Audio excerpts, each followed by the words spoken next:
ref. He got the ball. Good evening, Tottenham fans, and welcome back to the Irish Hotspur with your boys Dave and Jack. And it is your time of the week to come on and have your say about all things Tottenham.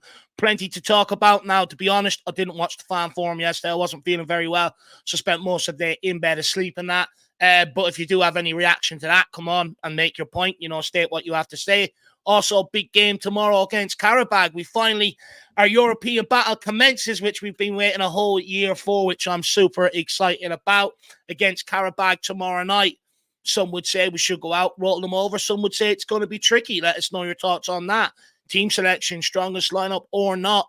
Timo, Werner, can you take another 90 minutes? Can you endure another 90 minutes? There's plenty to talk about, guys, around Tottenham Hotspur. Also, your thoughts on the win against Brentford. Some people still, have problems with Ange Postecoglou. Give me your thoughts on that. But that's plenty to talk about. Also, I believe the club have triggered Son's contract to extend it by a further year as well, if you have any thoughts on that. And also a bit on James Maddison's performance against Brentford, if you have any praise for him. But Jacko, am I missing anything? No, actually, I think you added on some good things there. And when it comes to the fan forum, to be honest, I couldn't really be asked to watch it. I was hanging out with a friend yesterday, have the Europa League on my mind. I didn't want the fan forum to ruin my Europa League mood. And so I just decided to ignore it pretty much entirely. And I did a little bit of a workout just before this show. And I was thinking of doing the fan forum while doing the bit of the workout. But that was the biggest demotivator I could have ever seen. It was so much editing, listening to Daniel Levy talk about finances, probably the worst idea ever to accompany that with a workout. So sadly, have not touched on the fan forum. Probably won't touch on it because I feel like it's just the same stuff driven out every single time. He's just going to not give away too much. Ange Postecoglou is only going to say so much. And it's kind of just all sort of a fake spectacle, if you will. But if people disagree, if maybe there were some little good bits and pieces, I would love to know about it. Maybe you guys can do the work for me on that department. But Dave, I'm in the Europa League mood right now. I'm getting ready, thinking about Azerbaijani national dishes, thinking about their route back home. Hopefully, if we give them the big 3-0, 4-0, or 5-0, like Dermotron gave us for the channel predictions. And I'm just looking forward to hopefully 2 wins this upcoming weekend. One here tomorrow, and then one against Man United as well. And also, we can touch on the Brentford game because this would have been out on Monday. I think a lot of people would be chatting about the Brentford game mostly and then looking to the Europa League, but we could still do both. We could still talk about the great performance against Brentford and talk about the Europa League as well tomorrow. And of course, I think tonight we find out who our next opponents are in the next round of the Carabao Cup. So, we'll definitely be keeping an eye on that if we're still running live at that point. Hopefully not. Hopefully I'm sitting in front of the TV watching a draw with my chicken burger and chips. That would be absolutely brilliant. If not, I don't mind. But there is plenty to talk about at Tottenham Hotspur. We're in a bit of a weird period right now. We've had so much sort of, I'm not going to say negativity because, it's the wrong word to use, but because we were losing games, it's not fun. Then we were after winning 2 on the bounce. If we win tomorrow, it can be the 3rd win on the bounce for the first time since December. Then we've got the big game against Man United at the weekend, which I think will sort of tell all where we are sort of as a team and where we're going. So it is a big week at Tottenham Hotspur. So plenty to talk about. Let's welcome some people in the chat, and then I suppose we'll just get into it and start hearing the Spurs fans out, hearing what they have to say. Yep. We've got Tottenham forever. We've got Rhino. He's in the back end. Evening, Dave and Jack. Ange is a yes man. Hope he loses his job. Bringing this in a Thomas Tuchel. Get some of that Saudi money coming in. Only way we win. I'm going to save that comment for when he comes on because I do disagree with this yes man notion. Conte wasn't a yes man. Look what it led to. Fans wanted him out of the football club. Daniel Levy wanted him out of the football club at that point. The journalists chased him out of the football club. He stood up against it. Fans didn't like it. But yeah, we got a manager here and people say he's a yes man to a degree. If you want to keep your job in modern day football, you have to work with the club. There is a degree where you have to, sort of, to a degree, if you like, be a yes man. But I don't think it's being a yes man. I just think it's navigating modern day football to be able to keep it the job, to be brutally honest with you. We've got Finn, Rick Wood, big up David and Jack. Good to see you, sir. Hopefully you're keeping well, Finn. We've got Tyler, come on, you Spurs. Mikey Moore surely gets a start tomorrow night, right? Well, look, that's another talking point. I would like to think he gets a start and an opportunity tomorrow night. If you're not going to give him an opportunity against Qarabağ, when are you? And that's not disrespect to Qarabağ, but we come up against a lot stronger opponents throughout the season. So if you're not going to give it to him then when are we? MV Joker Davies, come on, you Spurs. We got a hell of a week of football. Let's win both the games. Big up Dave on Jack. Look, I'm just enjoying the victories while they're here. Because, look, over the last few seasons, it can go very, very south very quickly for quite some time. So while we're winning games, I'm going to make no shame in it. I am enjoying the victories. Let's see how long they can keep coming our way. Big up, Eugene. Great to see you, sir. Hopefully you're keeping well. We've got Cantab United going full strength tonight with first 11. Interesting. Who are they playing tonight? I haven't even looked at it, Cantab. Let me know who they're playing, sir. Good to see you. Got Wilson94. Good evening, Dave and Jack. Let's take this Europa seriously. We have glorious history in this competition and also an avenue into the Champions League next season. 100%. And what I will say, though, Wilson, is I do think there's this notion that if we make some changes or some alterations to the lineup, that we're not taking it seriously, when I don't think that's the case. You know, for far too many years, we've had to rely on our first 11, and usually if you don't put that out, we lose. And it sort of puts us into that mind frame that if we make changes, we're not taking it seriously. It's not the case. We have to be able to rely on the squad. We have to navigate 4 competitions, this season. So there's going to have to be rotations. And yes, at the start, there's probably going to be a few hiccups here or there. The good thing about Europa League is if we do fuck up against Karabag, which we shouldn't, regardless of who we put out, you put me and Jack out there in that starting 11, we still shouldn't lose that game. But if they do, we've got time to claw it back, which is probably the good thing and the most beneficial. But we have to get used to, we can win games and make changes. Like Coventry there Wednesday night, okay, not the most prettiest. We still got over the line. We still made changes and managed to rest Son to a certain degree, Kulizeski to a certain degree. So even if he makes changes, I wouldn't say that he's not taking it seriously, because I think we have to just get used to the idea that changes will have to be made. Joseph Bannerman says, my word, what an intro. Got me so hyped. Need the game to be today. Really appreciate that, my man. I can't take any credit for it whatsoever. That goes to Nick, sorts all that sort of jazz out. Glad it gets you pumped up, and it'll be so hopefully in and around the same intro for tomorrow, for the pre-match build-up. That's when game day commences. Or my predicted lineup at 8 a.m.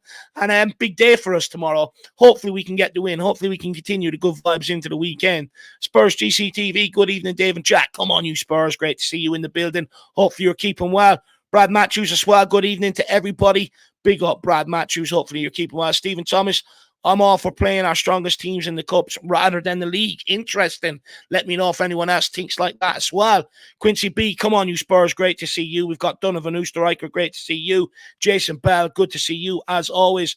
Paul Connor, evening, Dave and Jack. Cannot wait till we become consistent and play like we did against Brentford, especially first half. Enjoying the victories, though. Lol.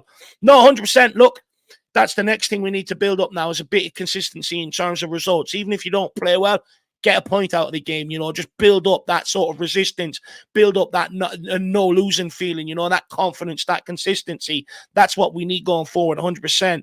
DJ AK, great to see you. Big up, Dave and Jack. Come on, you Spurs PS. I did get that, my man. I'll open that email when I get a chance. Like I said, I was sort of not well the last couple of days, so I will have a look at that, and hopefully they have some of my size. I have lost weight, so hopefully now they have some of my size, DJ AK. Good to see you. Fat Tony, big up Paul. Looking forward to a midweek win and the Ten Hag tears this weekend. I really hope so. I really, really do hope so.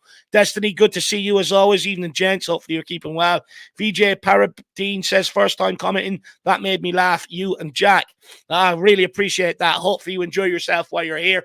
Feel free to get your comments in, questions in. We try to engage with everybody. We try to do a good job engaging with everybody that comes on and everybody in the chat, vice versa.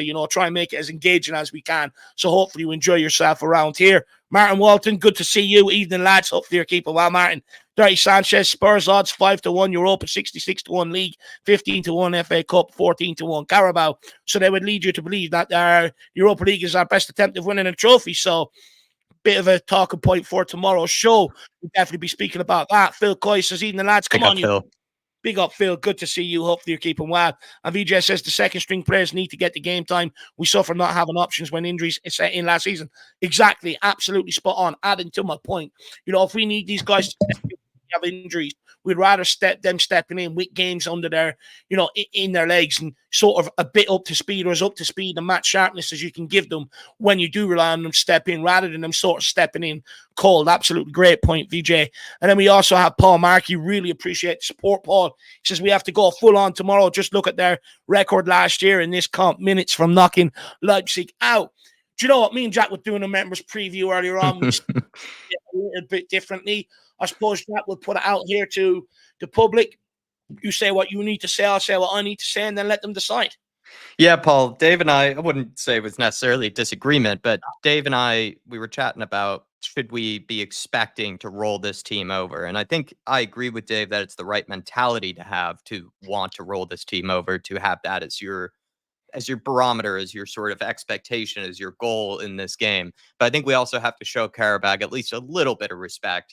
They're not, I don't think they deserve the, factory worker sort of, farmers during the daytimes, type of gimmick that we used to give the NS Miras, the Pachas de Ferreras of the world. I think they're a little bit better than that, Karabag. They were able to get past Sporting Club Braga, who's a very historic team in the European competitions, especially of this type of the Europa League. They absolutely blew them away. And then I think it was against Leverkusen, not Leipzig, but against Leverkusen. They were, like you say, minutes away from my recollection. I'm actually going to watch back the highlights of those two games tonight, because it was a really enticing tie. Because I remember the first fixture, they gave them a really good game with Leverkusen. And then in the second one, Leverkusen were really scrambling to get back into the game. And it looked like Karabag were going to get through. And as we know, Leverkusen, they were undefeated that season. They were the eventual finalists in the Europa League. They were expected to go on and win the Europa League if it wasn't for Atalanta delivering them a defeat at the very end. They had some good players on the counterattack. One of them in particular, Juninho, really impressed me. And I think they look like a decent Europa League standard outfit for the most part. And I think we should show them at least some sort of respect. And I expect us to win, but, I'm not going to be totally downbeat or anything if we don't win 3-0, 4-0. I just think we got to start off right with a convincing performance. Hopefully it can be something around a 3-1 is what I'm expecting. But no, I don't think they're any mugs by any sense. And also they have been in European competitions in recent decades. I think they have found themselves in the Champions League, in the Europa League, if I'm not mistaken, as well as the Conference League before. So I think they're a team that often is there, and they do surprise a few people. So that's my feeling on it. But Dave is kind of, he did give them the farmer's tag, if I kind of remember. So Paul Varkey, he feels slightly differently on this one. But I agree with Dave's mentality about it. But maybe we sort of disagree on showing them, respect. Look, I'm fully aware that we can be turned over in any game. I've learned my lesson over the last few years. Zagreb, Pachas de Ferreira, Vitesse, NS Mora, prime examples. I'm fully aware of it, right? However, as a big football club in England, them sort of results should never happen. They're not acceptable. That shouldn't be the benchmark that we should be going into these games sort of worried about. For me, look, Karabag, a bit of European pedigree in there, to be fair to them. Had a good run last year, but sometimes teams like that can go on a bit of a good run. I've seen it before. But let's be honest, the champions of the Azerbaijan League, no one respects Azerbaijan as a footballing nation. Absolutely nobody. And I don't mean to be rude or sound condescending, but if you were to put Karabag into the English football pyramid, they'd probably be championship at best, if not League One. We should be absolutely going out there playing them off the park tomorrow. That's what I expect from Tottenham Hotspur. We are a big football club. We have European history. We have European pedigree, playing some sexy football along the way. My dad remembers great nights from the UEFA Cup there back in the 80s and stuff like that. Absolute great nights. And I just feel like, we shouldn't be going into these games worried. You look at Man City fans, never worried going into these games. Yes, Liverpool fans, but yeah, we'll try out a lot of the kids. We beat them off the park. You ask Arsenal fans to a degree, confident, but when it comes to Aston Villa, they'd be confident as well. When it comes to Tottenham, we worry, and I get it because of what's happening year gone by. But that has to change at some point. We can't go into these games worried. We should go into these games with expectations. And for me, I think it's a simple game tomorrow. I've always said, when you come into these games, you have to be willing to outrun them and outwork them. Once you do that and out-physical them, once you do that, it becomes an easy game. They lose belief. And then it's just about being assured in possession, moving the ball quickly, throwing balls into the box, going at them nice and early, putting pressure on them, almost get them last-ditch defending from the off. It's an easy game for me tomorrow. If you go out there with any sort of nerves or any tentativeness and you show them respect, all they're going to do is grow in confidence. And we've seen what's happened. For me, show them zero respect until they earn it. If they come out the game tomorrow night and we played absolute great football and they've somehow scraped a draw, I can say, you know what? You've earned my respect, but they're not getting any respect until the game's over tomorrow. For me, we're the mighty Tottenham Hotspur. We should be beating these. If we don't beat these, then the players we've signed are nowhere near good enough. The manager that we brought in is nowhere near good enough. And what are we doing at Tottenham Hotspur? We may as well close the stadium down for the season and just go and watch Pink, Beyonce, and whoever else is coming. That's what we may as well do. We should be beating these. And that's where I stand on it, Paul Markey. I grew up watching Tottenham go and play Shamrock Rovers, give Harry Kane his first opportunity, bring in a load of youngsters combined with players coming back from injury, go and slap them up. I've seen us go to Hearts in Scotland, go up there, slap them up. And I'd argue tougher opponents, especially back in the day, than what Karabag are now. So for me, I think we should be winning this, and that's where I come from, Paul Mark. If we don't, I want an inquest at Tottenham Hotspur, quite frankly.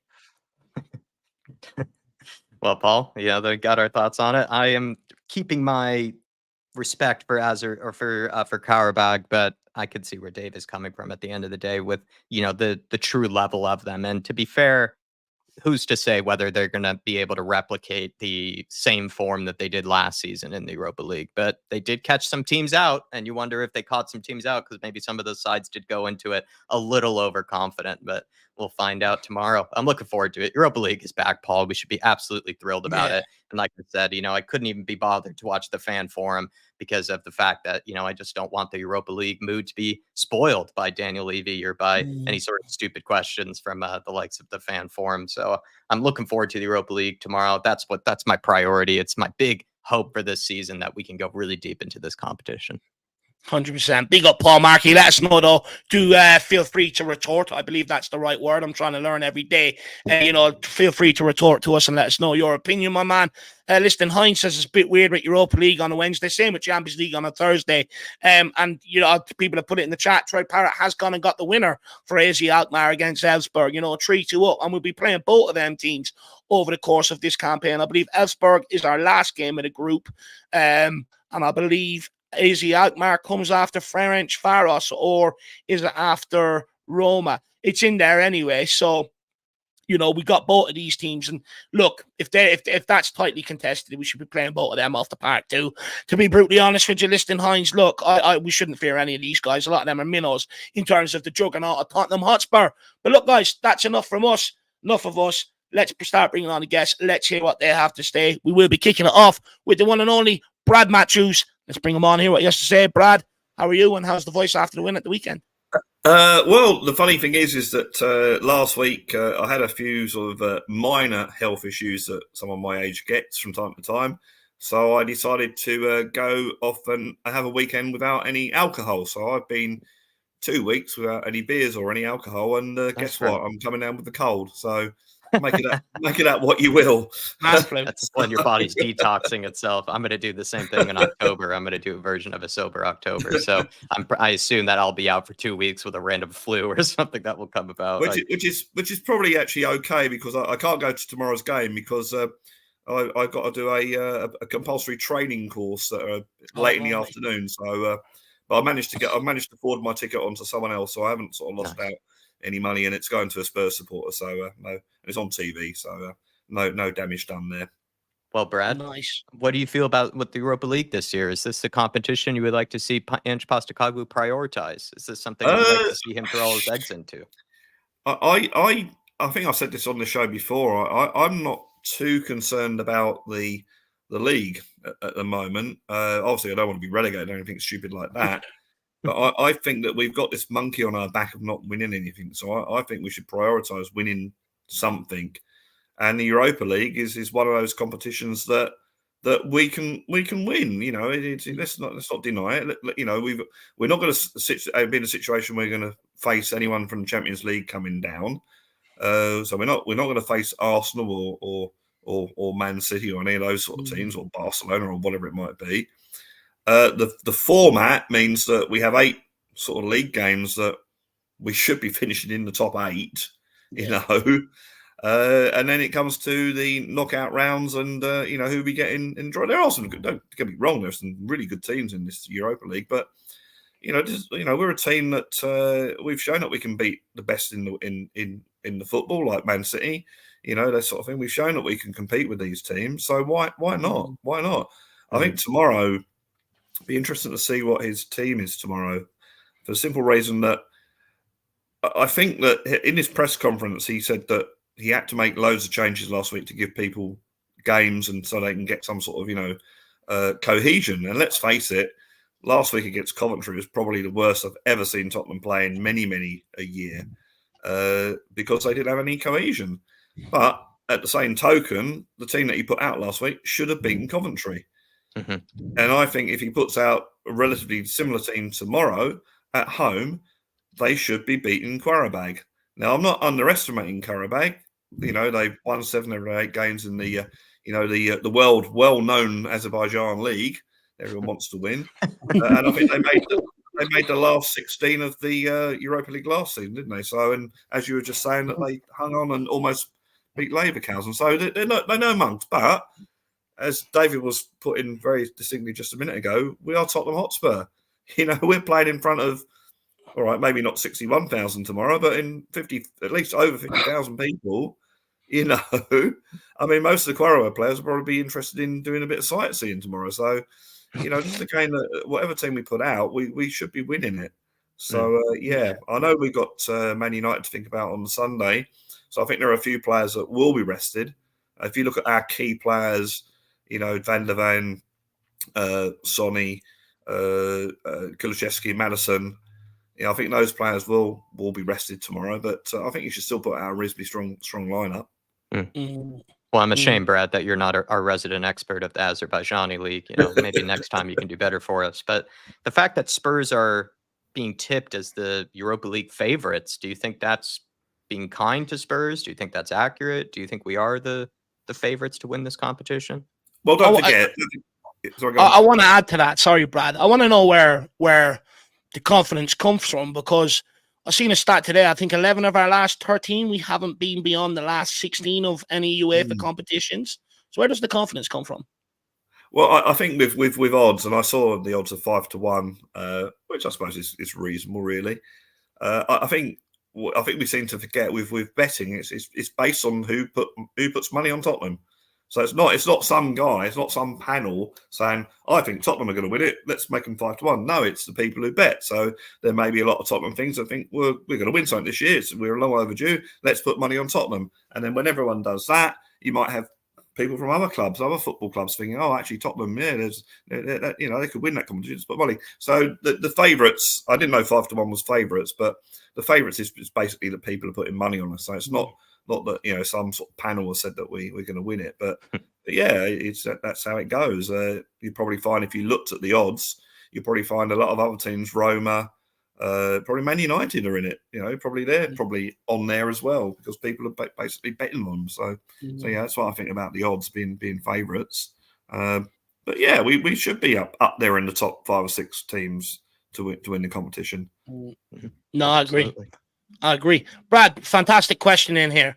Which one of these players is more important, crucial to Spurs having a good season? Maddison, Basuma, or Johnson? All players that have come in for a lot of criticism for various different reasons.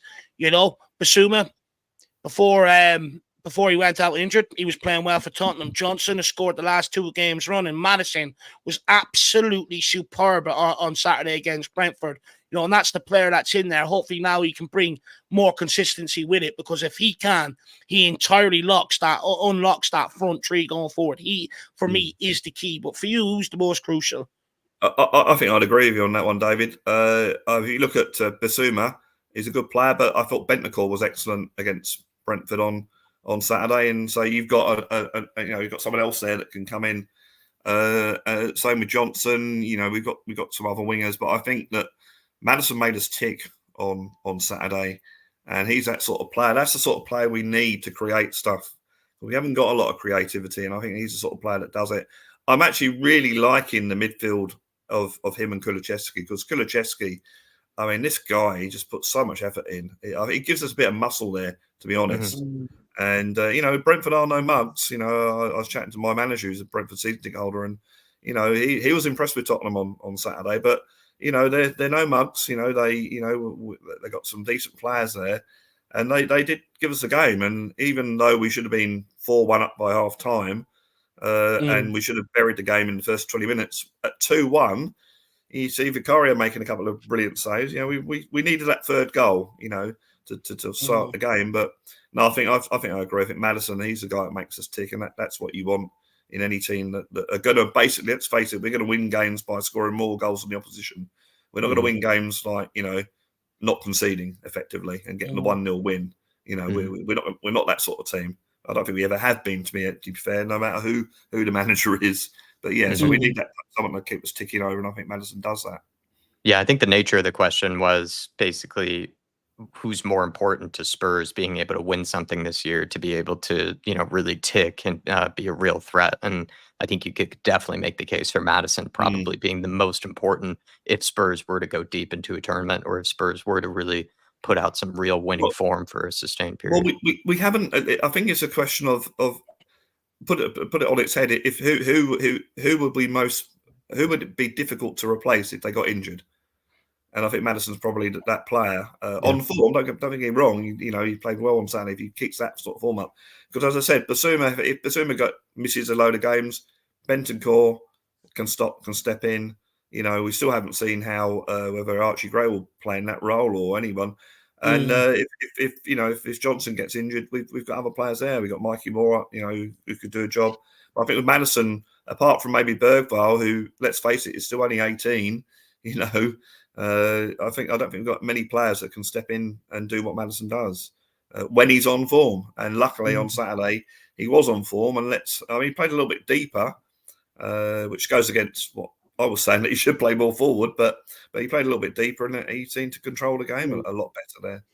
Do you know what, though? I don't mind them dropping deeper. I do think that is the sign of a good player. That if you're not finding that space up there to be able to show the intelligence to drop into a position where you can get on the ball. Where I was getting frustrated with Maddison is I felt like he had a lot more in him to be able to dictate the game when he was getting on the ball, and I think I've seen that against Brentford.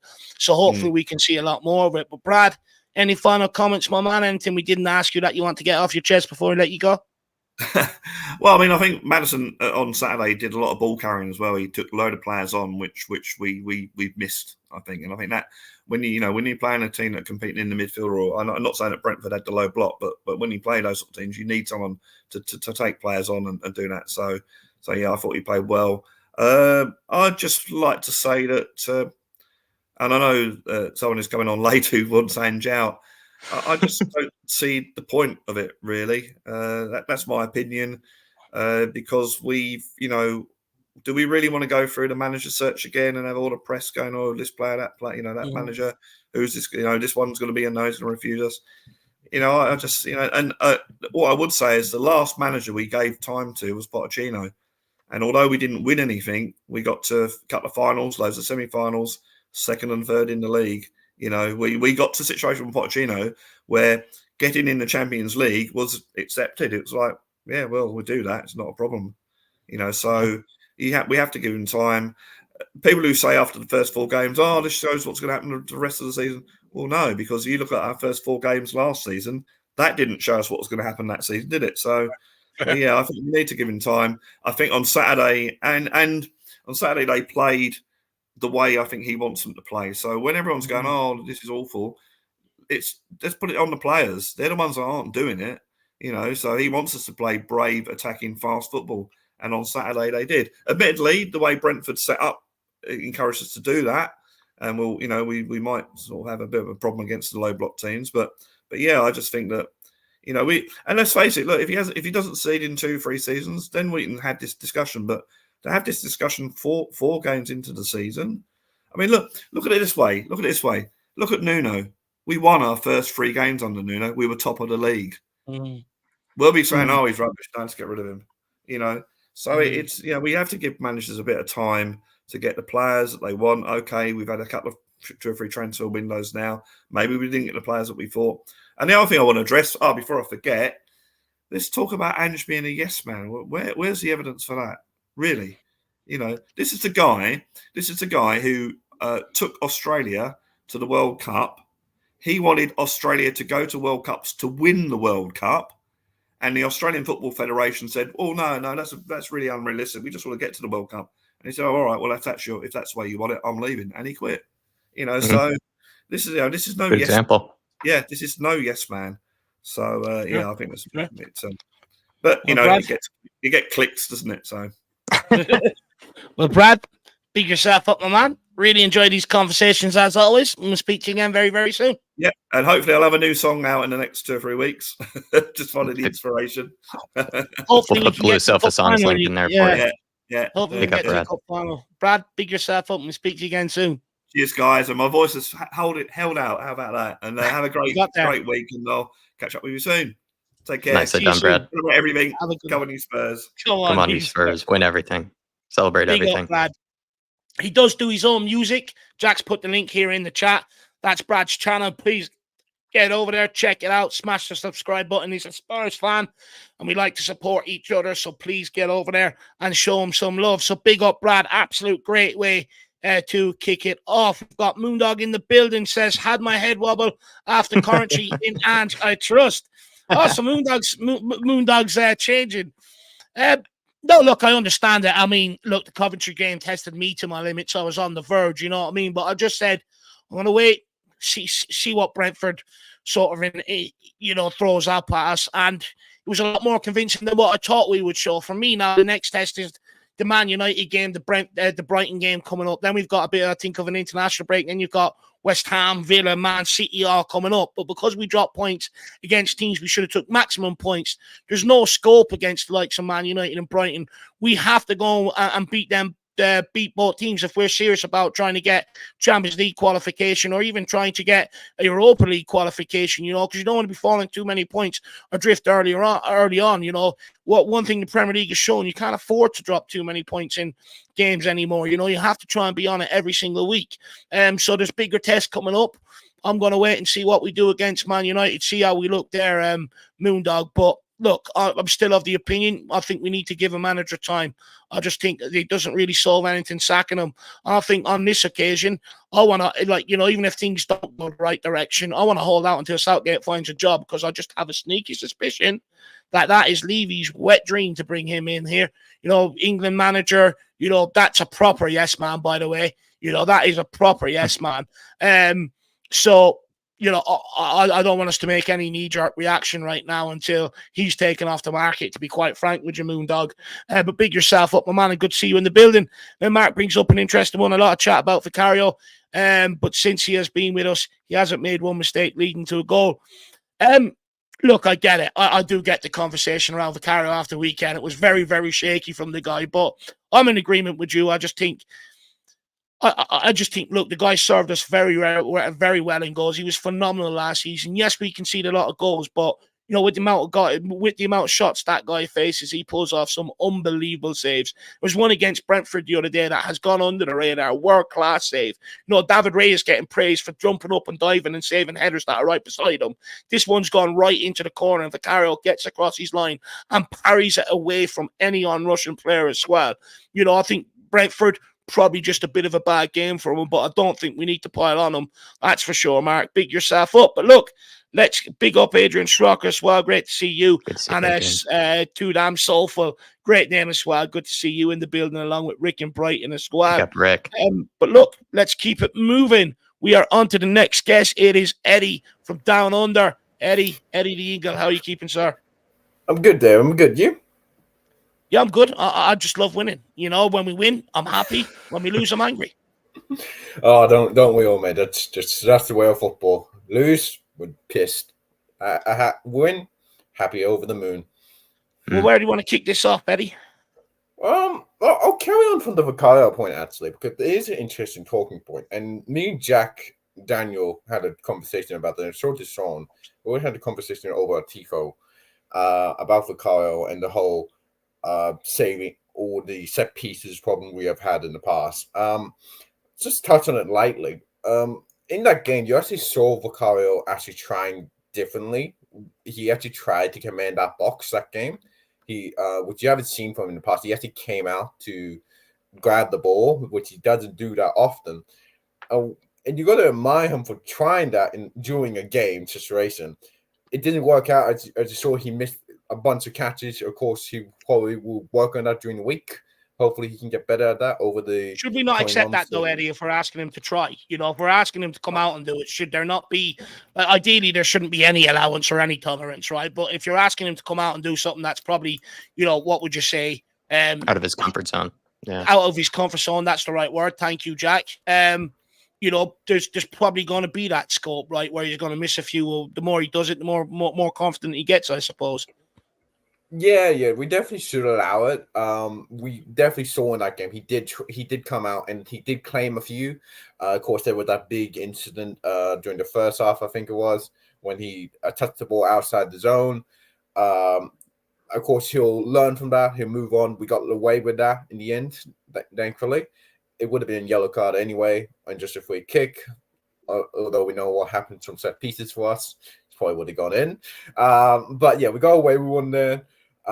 So let's hope that he works on this during the week, and the set pieces coaches and all the goalkeeping coaches help him actually improve on that, coming out to claim those sort of crosses, because we do need them to do that. We do need that box domination, because a lot of teams have that sort of system for us. They go, okay, Spurs can't defend set pieces so well, let's target them. But as we've seen for this season, so we had done quite well. Again, really good set piece teams. We played against Everton, great set piece team. We played against Brentford, one of the best in the league. Arsenal, one of the best in the league. Of course, the goal came from a set piece, but I argue that goal probably shouldn't have stayed with two hands into the back of Romero.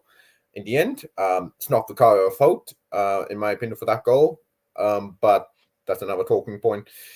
Just quickly, Eddie, just to add on to the question, what would you say to two down so far here?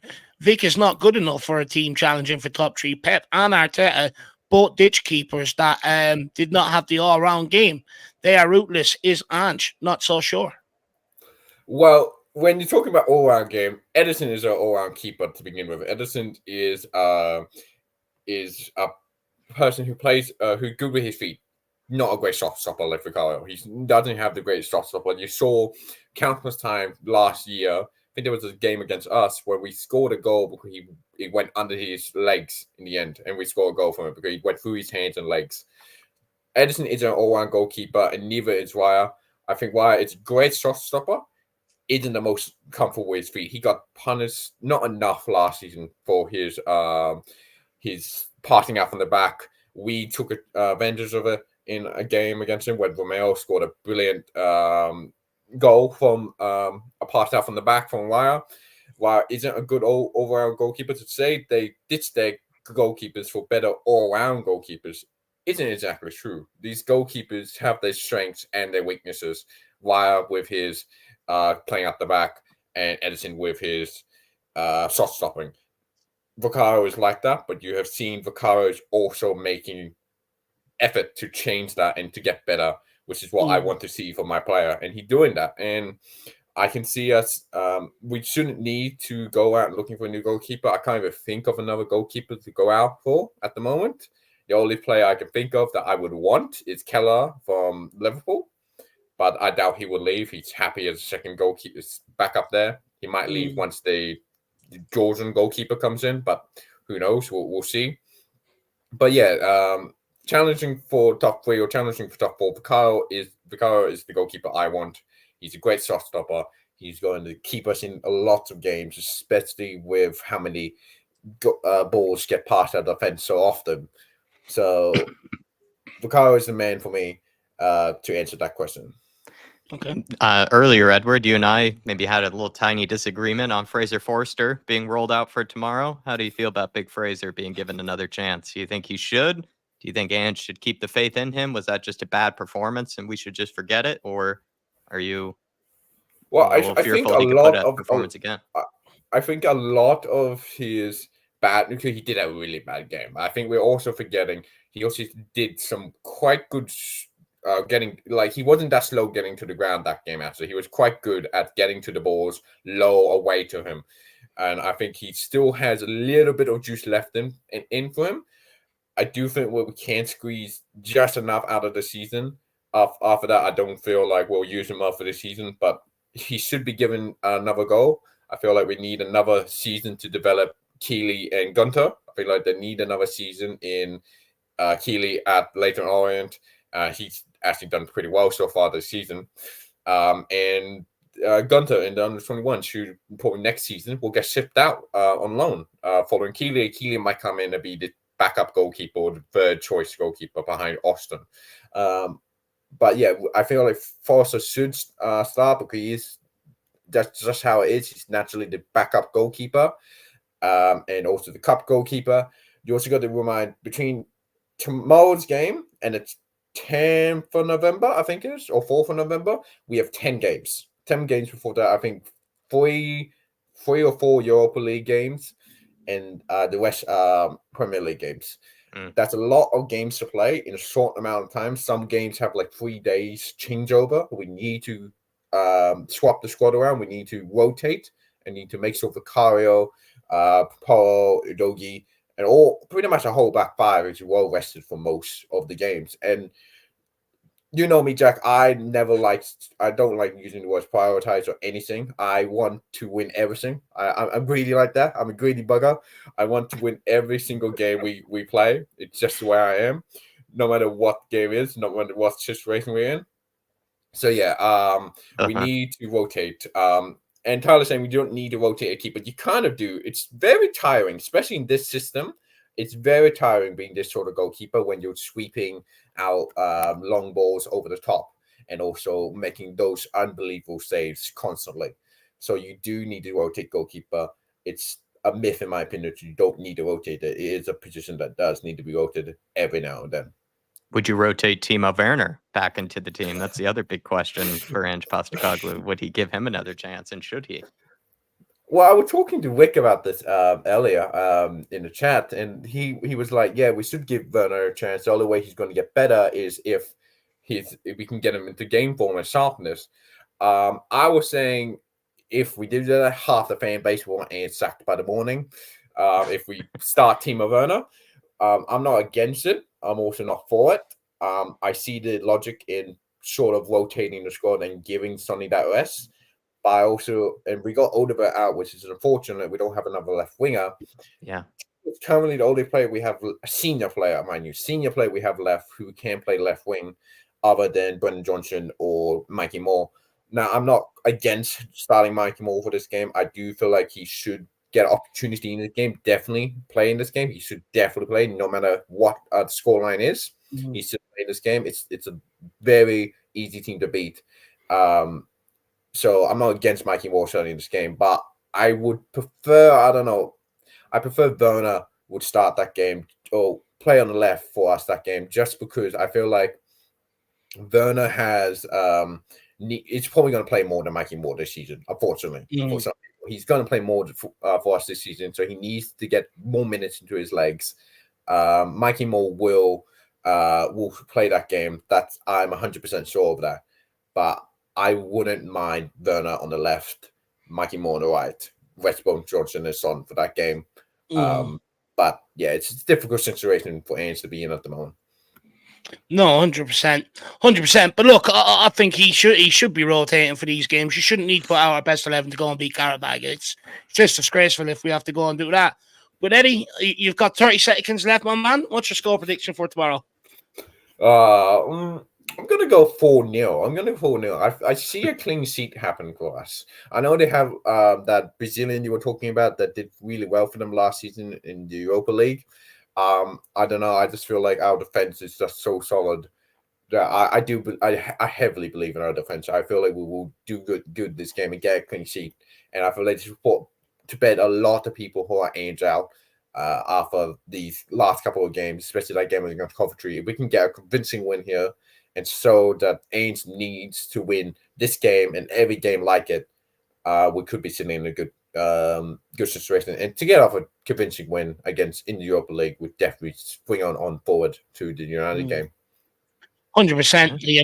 Look, winning breeds confidence, winning breeds happiness, and winners are grinners, most importantly, Eddie.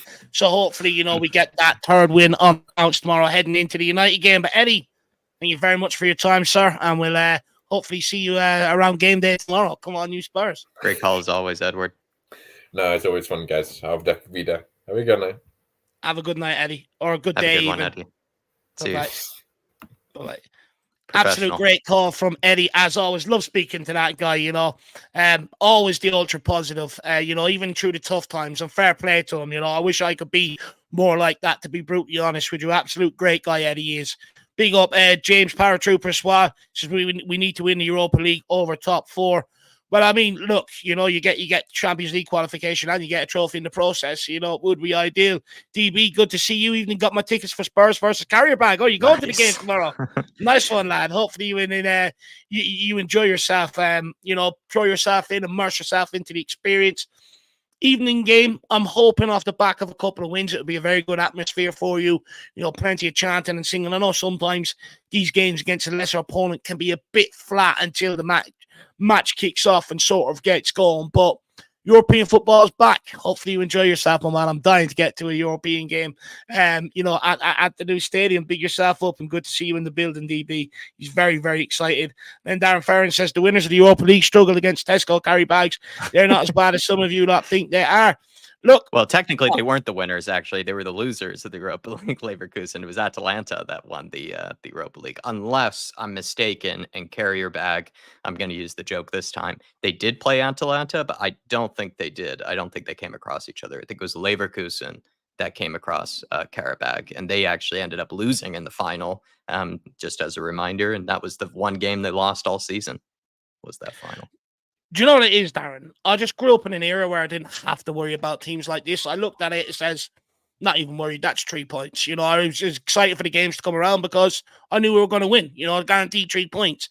I get it. But, you know, I do feel like that's more out of us being shit the last few years and some of the results we've carried in Europe. But we have to change that. We have to get back to looking at these teams going, that's 3 points. You know, anything else is a catastrophic failure. But big up, Darren. Good to see you in the house. Look, could come back and have to eat humble pie, but then fair play to them. They've earned my respect. So let's wait and see. But look, let's keep this moving. The next guest we have on is Mr. Donovan Oosterreicher. Are you there, Donovan? He is. Let's bring him on. He's parked up. Yes. Donovan, how are you, sir? Yeah, parked up, waiting to get loaded up. I'm doing good, guys. I've been hitting knocker today. I started my move into my apartment down on the coast yesterday, and I had a training session. I get back to about 3 in the morning, and I started at 8. So they were just kind of taking it slow. So nice, Donovan. Moving further to the West Coast, moving into a new apartment. I know what it's like. It can be very stressful. Hopefully, we can take your mind off of it, though, my friend. How are you feeling about tomorrow? Europa League mood? you know, it's crazy. I'm actually more anticipating that Carabao Cup draw. I didn't even realize it was happening today, to be honest. It'd be interesting to see who we got. Like Dave said, I'm not cocky or overconfident. Just I expect 3 points tomorrow. Anything less is just a catastrophic failure, in my opinion. But yeah, I think with the league, the new format, I think the Europa League will be something we can rotate the squad, kind of throw all our eggs at the Carabao Cup, which would be nice. So then we can hopefully go far in both cups. No, 100%, 100%. Sorry, your audio was sort of a bit in and out there, Donovan. We only caught the end that you want us to go for both cups. I can try coming in and back out. We're lagging a bit. No, it's fine now. It's fine now. It's fine now. So sorry, just say that again. So you're not disrespecting Karabag, but you think we should be beating them then? Yeah, you seem to agree with Dave. Yeah, it is that any team can turn over anybody. It's how they're managed and how they're set up and how they go and they play the game. But Tottenham Hotspur are just a class above. English Premier League is a class above. We need to just go out and prove that. And like I said, I'd rather the Carabao Cup go stronger in that than go far in both competitions.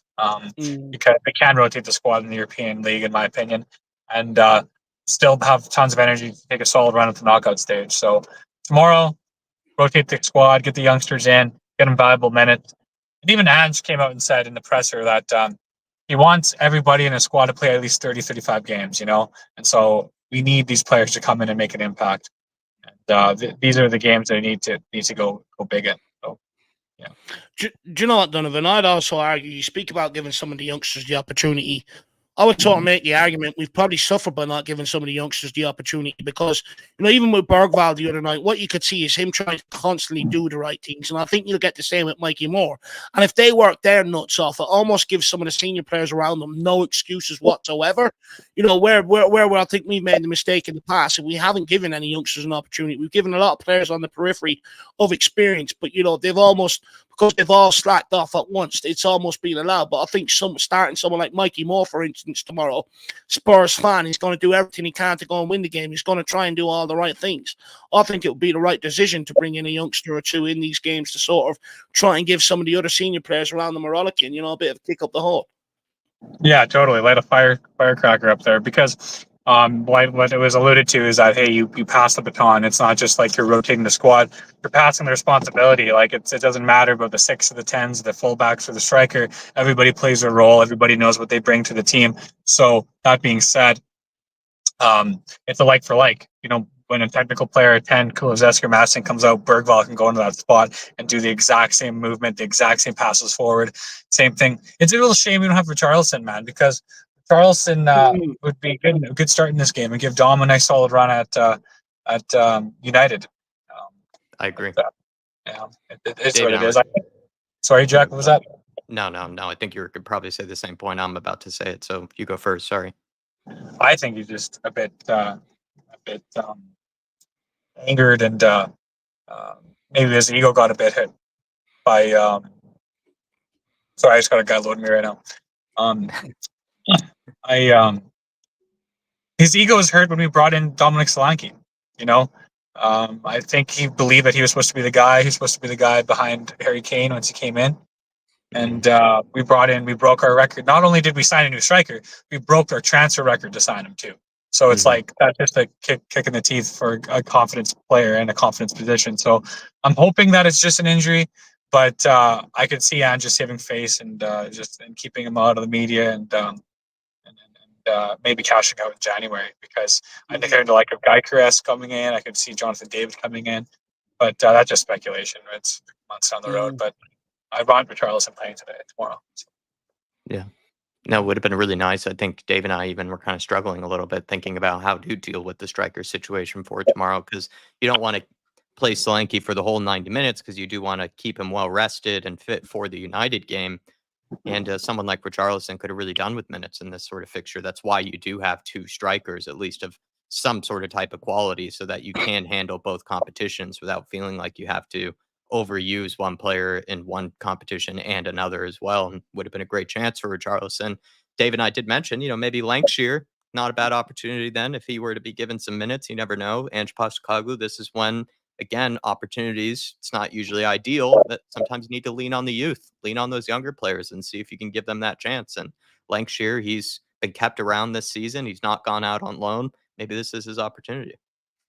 Well, you don't know how good a player is until they're given that opportunity anyway, right? Like we can all speculate and say like, what is Carabao's level? What is that level?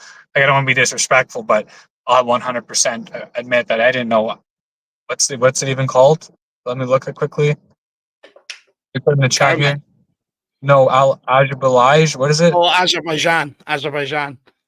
I couldn't even put it on a map, and I don't mean no disrespect to anybody Azerbaijan out there. Like I couldn't even know it was a country until we drew them. So it's like that's the level of opposition. That's the level of opposition we're going up against, right?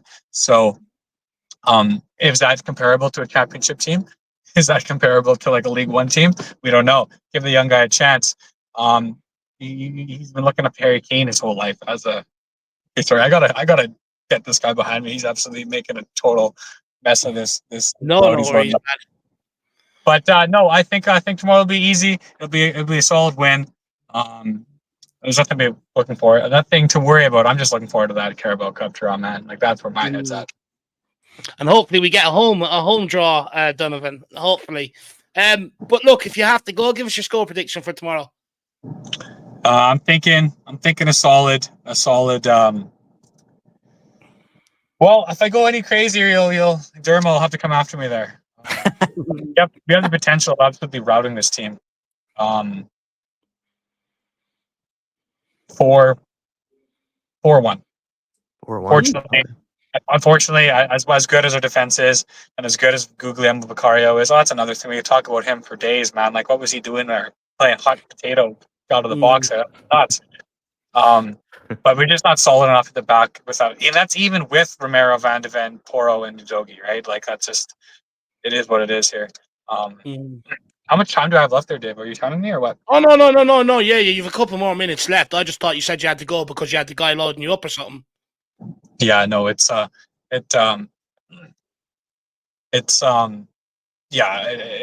have a solid defense.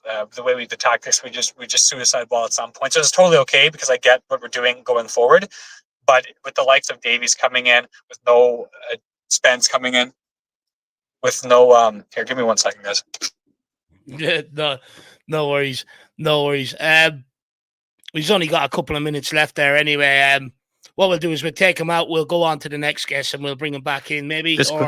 Maybe just see if we can stall for a minute here, and maybe Donovan can come back.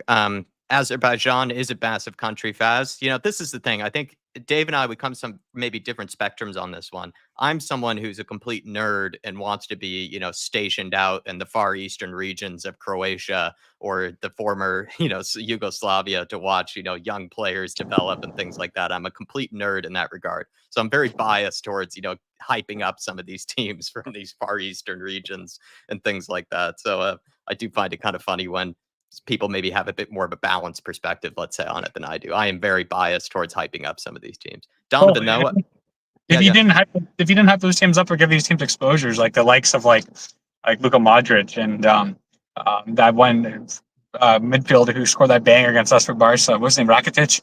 Those players would have fallen through the cracks, right? So like, big up, yeah, give these guys a big a chance, but at the same time, like you said, David, you can't give them the respect without them earning it, because then they'll just grow confident and they give an inch and take a mile, especially in professional football, right? So I don't even know if they sold other players. I don't know if it's the same squad that took on Bayern Leverkusen. You know what I mean? So, but for tomorrow, no, we should go out there. We're home. That's a huge thing, right? Like, we'll walk us to the Tottenham Hotspur Stadium, and at least European football or not, even though it's the UEFA League, like, we're starved for European football. We're starved for success, and so I feel like the fans should be up there and being that 12th, 13th man behind them and getting them going. So. Good. 100%. And Donovan, you've about another minute or so left. Is there anything else that we haven't asked you that you want to get off your chest? It was nice that the squad responded to Ange Postecoglou there. Brentford, I don't want to bang on a dead horse here. I already dropped my video there. Thanks so much for uploading that to the channel. That was awesome from you guys. Well, keep them coming in, Donovan. We tried to say to keep it under 10 minutes and that, but keep them coming in. I know there's trouble sending it to the email, but just drop it to my number, within an hour or two after the game, and we'll get them up there. But keep them coming. Yeah, no, it was like it was one of those moments where it's like, okay, Mbeumo scores 30th minute, 32nd, and it's like, okay, wow, now what? Total sucker punch to the gut, total deflation, and the stadium's already cold. It's already like it's whatever. People coming into the stadium already expecting the worst, and it happened. The players had nowhere else to turn. They couldn't even hide if they wanted to. They couldn't play their own football. It's like, all right, well, we might as well do what we're coached to do, and it came off and it worked, which is crazy because everybody I heard was saying that this Brentford team was our Achilles. Like, this Brentford team was the team. If you could build a team to go against Ange ball, that would be the team. But it's like it happened to be the antithesis of that, where it's like, actually, our style of play completely outclassed them and everything they tried to do out of the back. So whether we can do that against a top 6 team, I don't know. Find out against United. I don't even know if United are considered top 6 anymore. But yeah, it'll be good. It'll be good. I'm really looking forward to that. So. No, 100%. This weekend, look, are United considered top 6? I think they will be for a while yet. But I do take your point. But look, we have to turn it up against United. Beating Brentford is good, but I sort of expect to beat Brentford. Beating Coventry is good, but I expect to beat them. Go out and beat Man United. Give me a result where I sort of maybe look at it and go, okay, if we can get a draw, it's not the end of the world. But go out and shock me. Go out and get a win, a comfortable win, and prove that you are here for this manager 100% all in. But Donovan, Great comment, man. And Yeah. hopefully we get a fan cam off you tomorrow after the game. I definitely will. And thanks. Sorry for being so distracted here. I'm It's not your fault, man.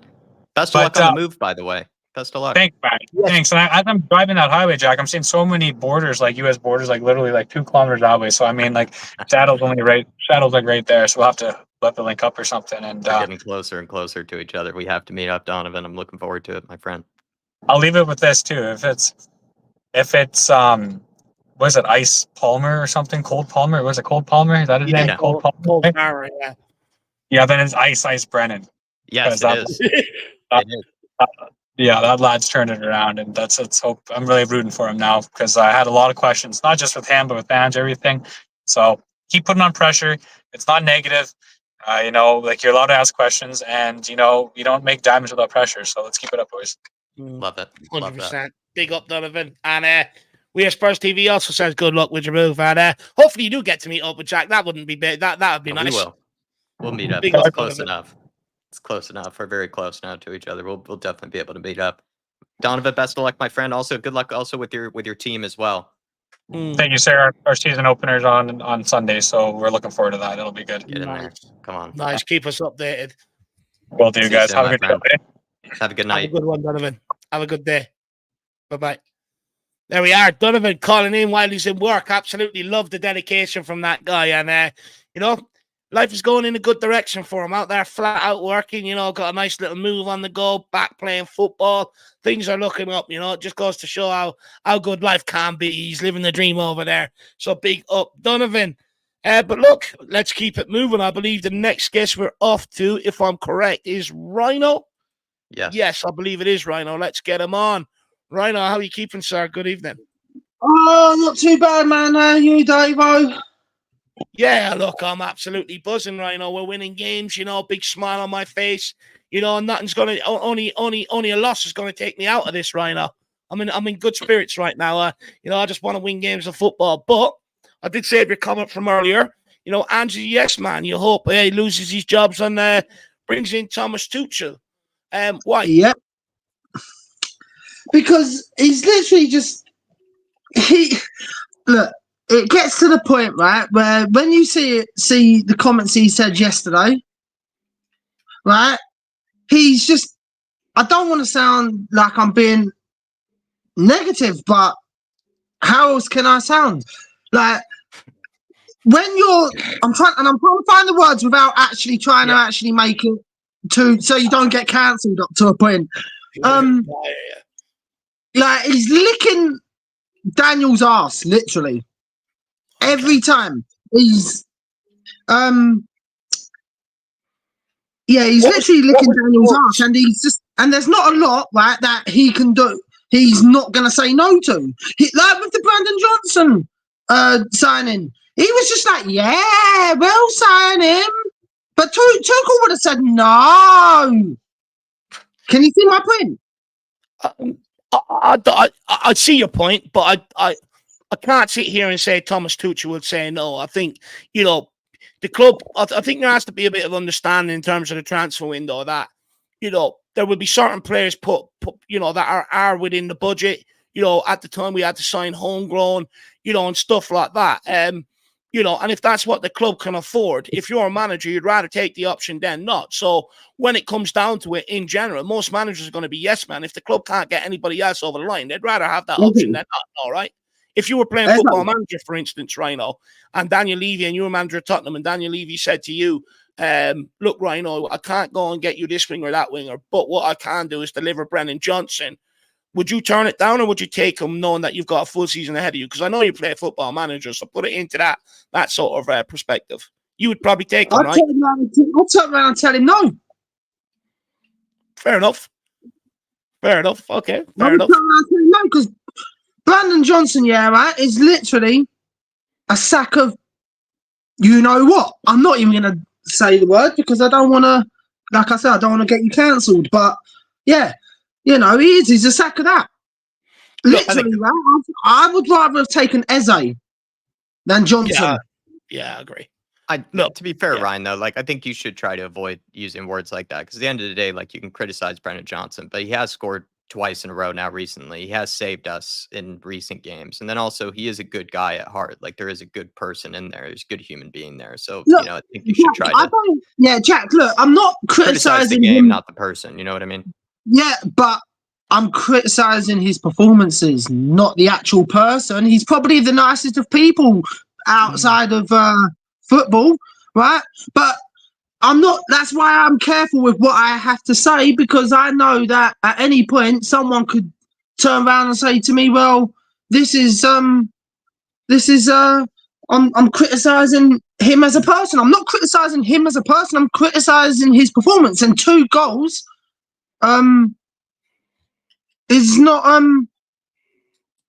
is not a good, right? but yeah, I get he scored, yeah, right, but he No, I was saying to you, like, he needs to do more though, right?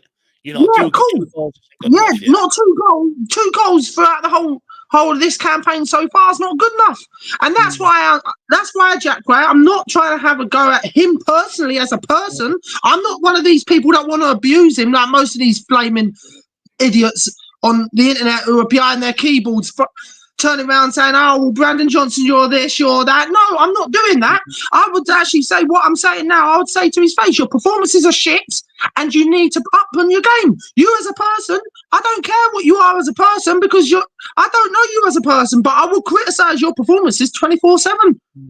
When he was shushing the fans, do you think he was shushing you, Brian? Or Ryan? Say that again, Jack, sorry. After he scored, he was shushing the Brentford fans. Do you think he was also shushing the Spurs fans? Brendan, after he scored? He was trying to, but he can't. He won't keep me. He won't shush me at any point, because he's never going to keep me quiet. And it's the same with any player, right? I will criticize any player for their performance, but I will never go on the internet and go on X or whatever else he's been. Poor bloke, right?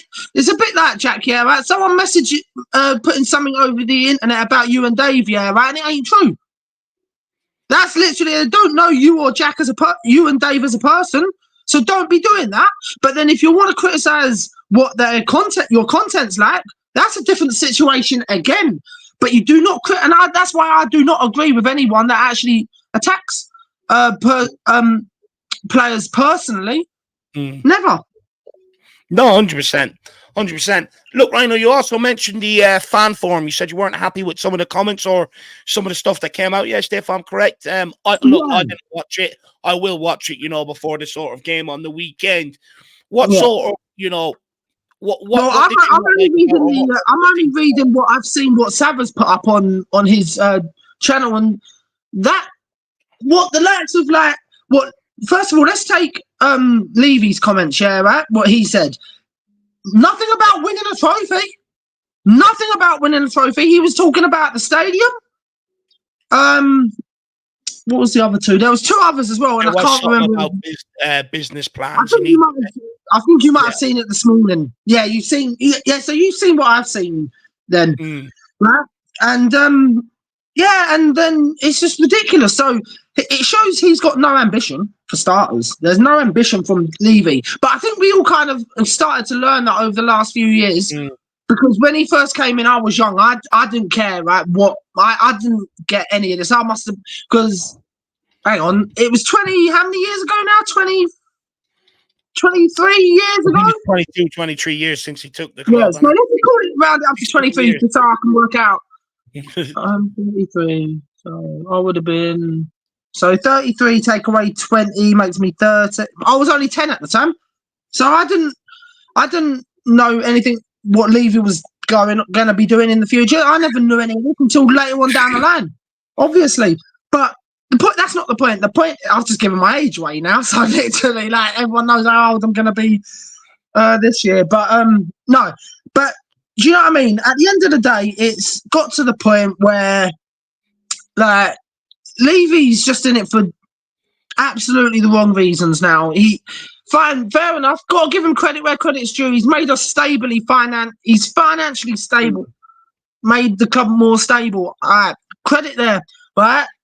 But there's only so far that goes. Before you turn around and you say, well, enough is enough now. You've done what you can financial wise. But now we need someone else to progress us, and Saudi money is they're the only kind of owners that would be the next owners anyway. So hurry up and get them in. Someone just offer ridiculous. I don't care how much you offer Levy, just offer him what he wants and get him out. Because that way, right, we won't be having players coming in through the door like we've got at the moment coming through the door. We might have to go down like the Newcastle route for a while. But even that Newcastle route is a lot better than what we're going down at the moment.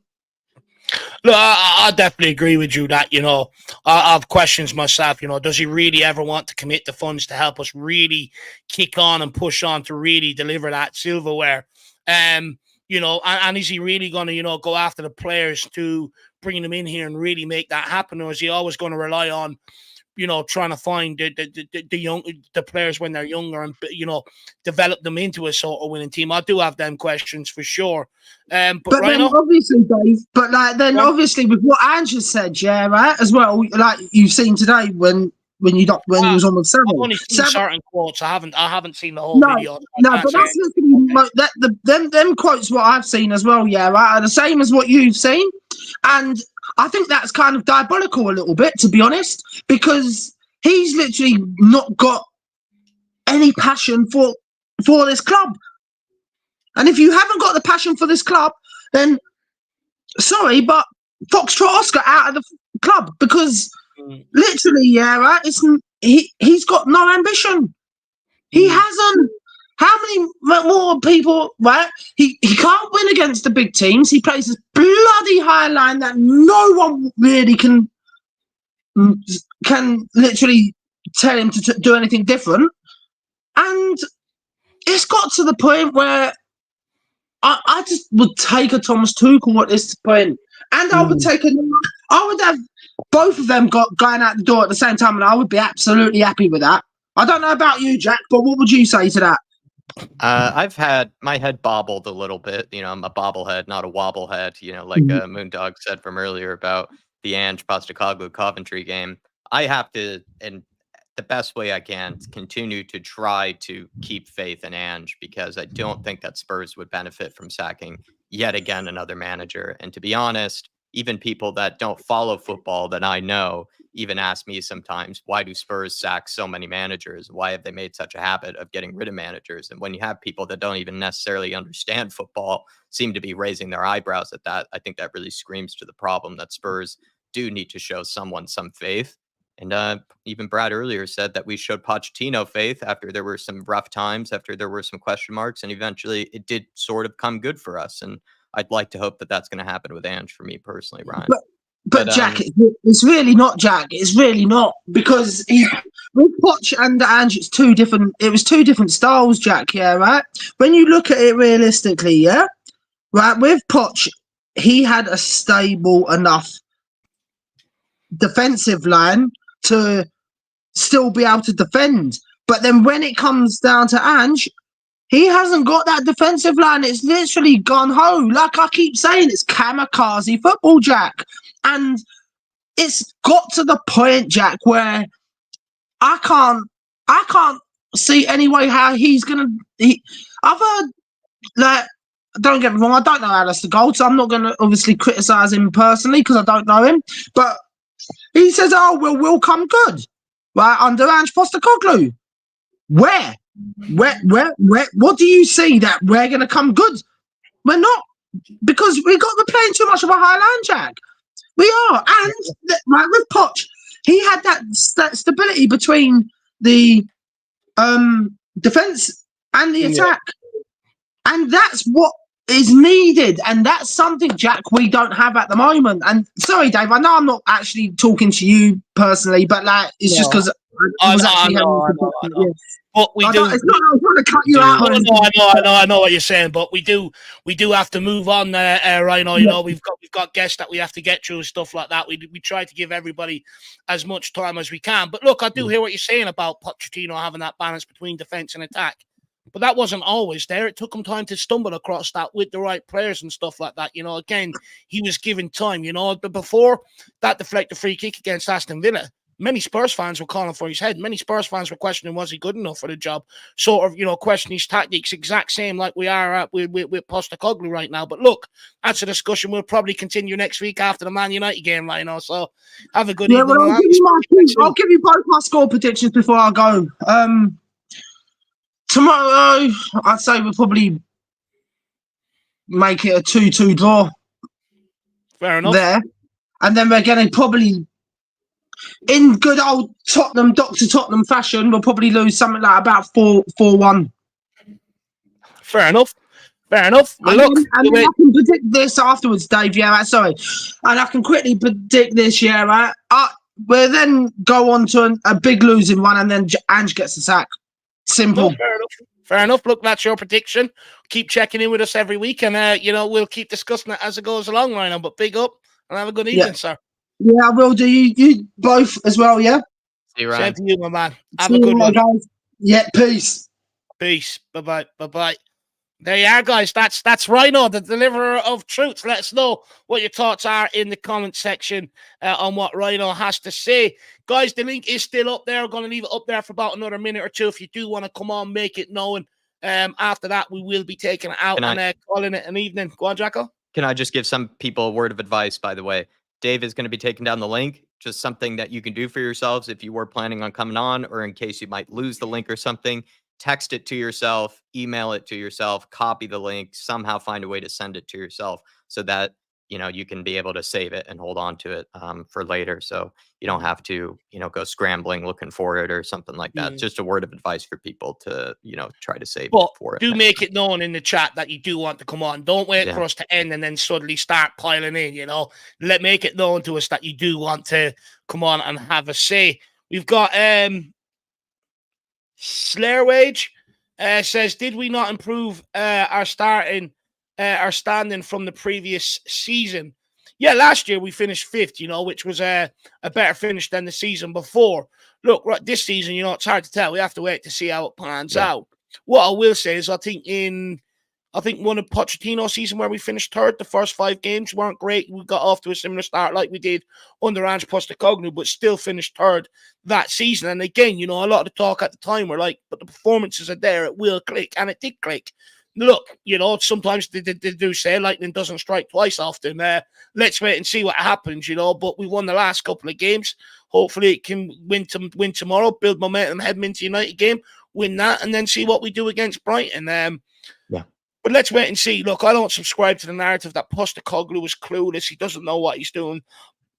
All that. At the end of the day, if he didn't, he wouldn't have finished fifth in the league last season. He would have been fifth best manager in the league last season. So, for me, I'm willing to give him a bit more time. I'm willing to wait and see what happens against Man United and Brighton, to be brutally honest with you, Slayer Age. But big up, good to see you, and really appreciate the support.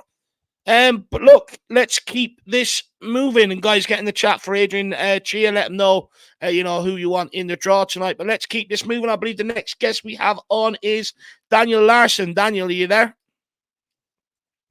Yes, he is. Daniel, good evening, sir. How are you? Yeah, good. Good chatting with you over the weekend, Daniel. Yeah, you too. Europa League tomorrow, my friend. Or do you want to talk about the Brentford game?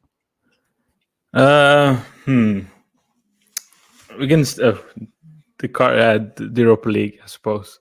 All right, we'll go to the Europa League. We're tipped to be favorites. How do you feel about that one? Do you think we are the favorites? Should we be the expected team to win it? Should we be the team that most neutral fans would expect to lift the trophy, or is that being too generous to us?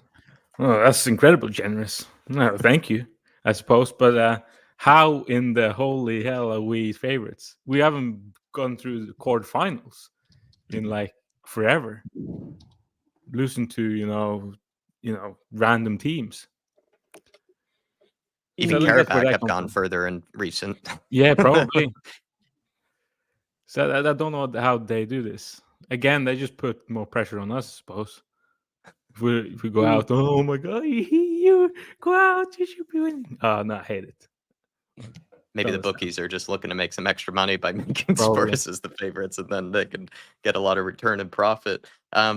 With tomorrow, though, do you think that Ange will go with a strong lineup, or will we end up seeing certain people like Forster, Timo, Werner, I mean, what do you make of the potential switches? Some of the players that he might bring back into the team.